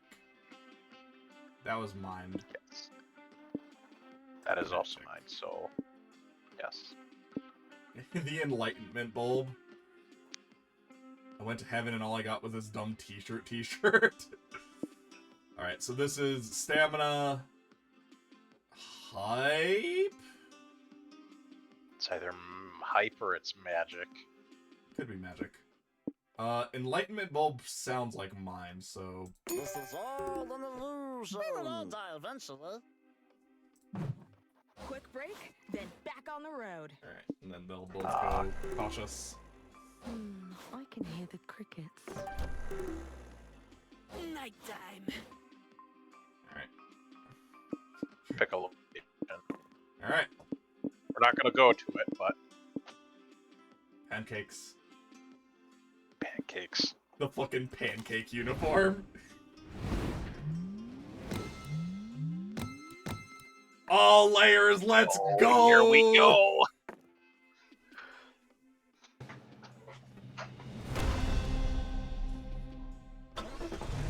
Hey, visit NYC, King Kong.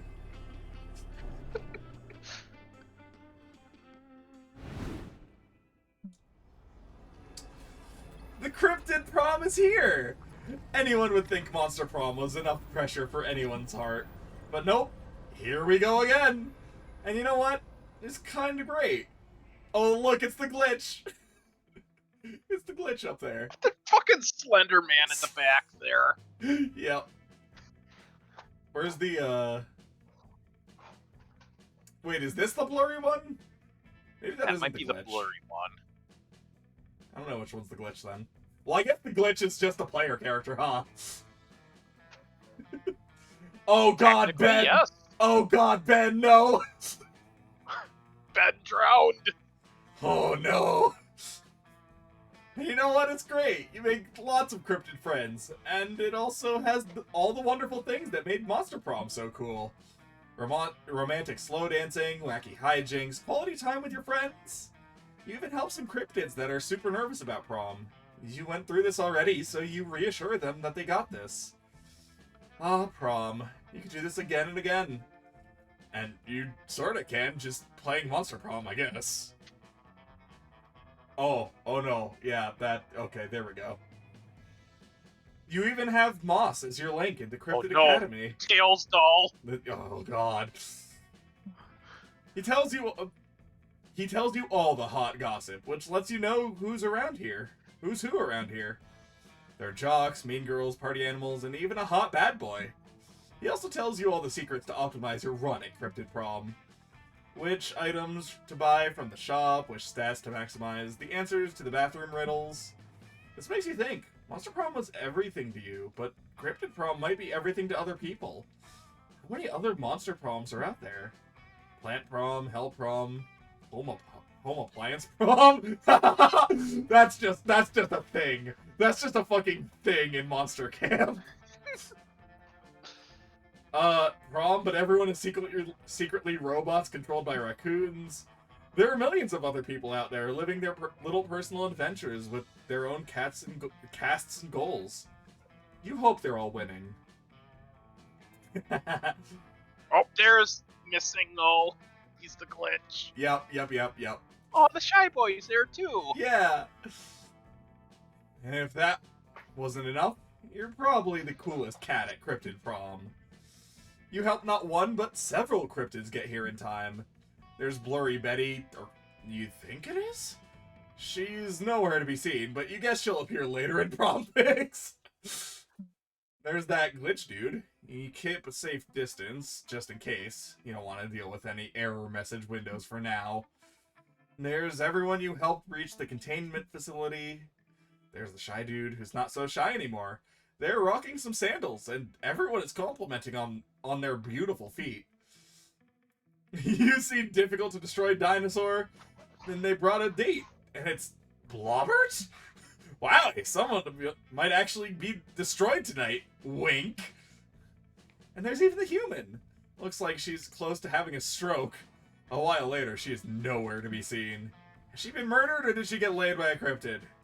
It'll surely be both a creepypasta and a horny gossip material by tomorrow. Basically, you all have a legendary night, which ends with a super cool musical number.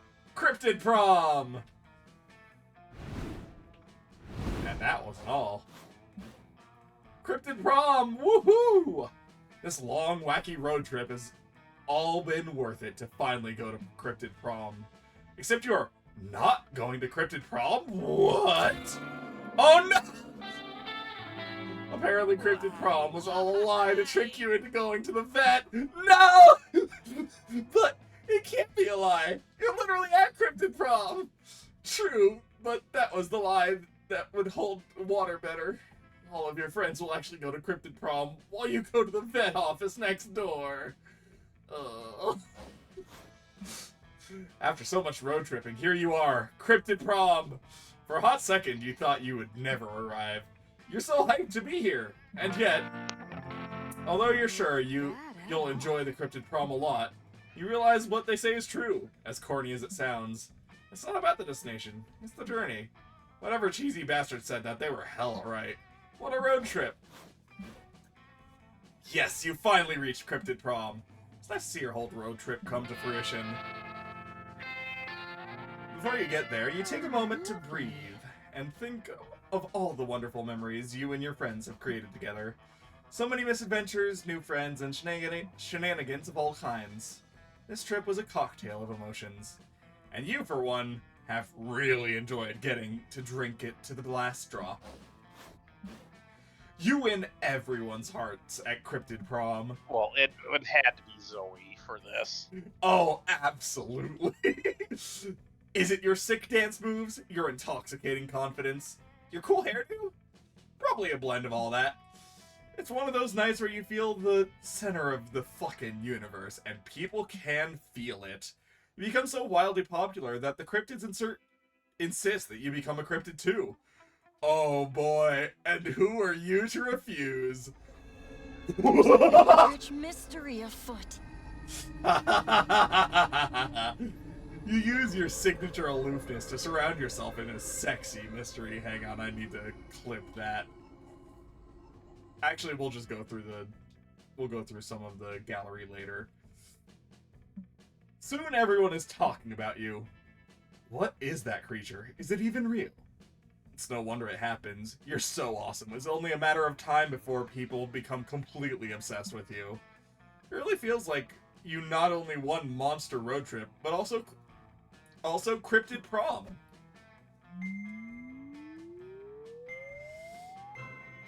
Woof. I tried so hard. Seriously? I didn't raise mine at all? You lowered it at one point. You lowered it at one point and raised it at one point, so it balanced out. That's why I was trying so hard.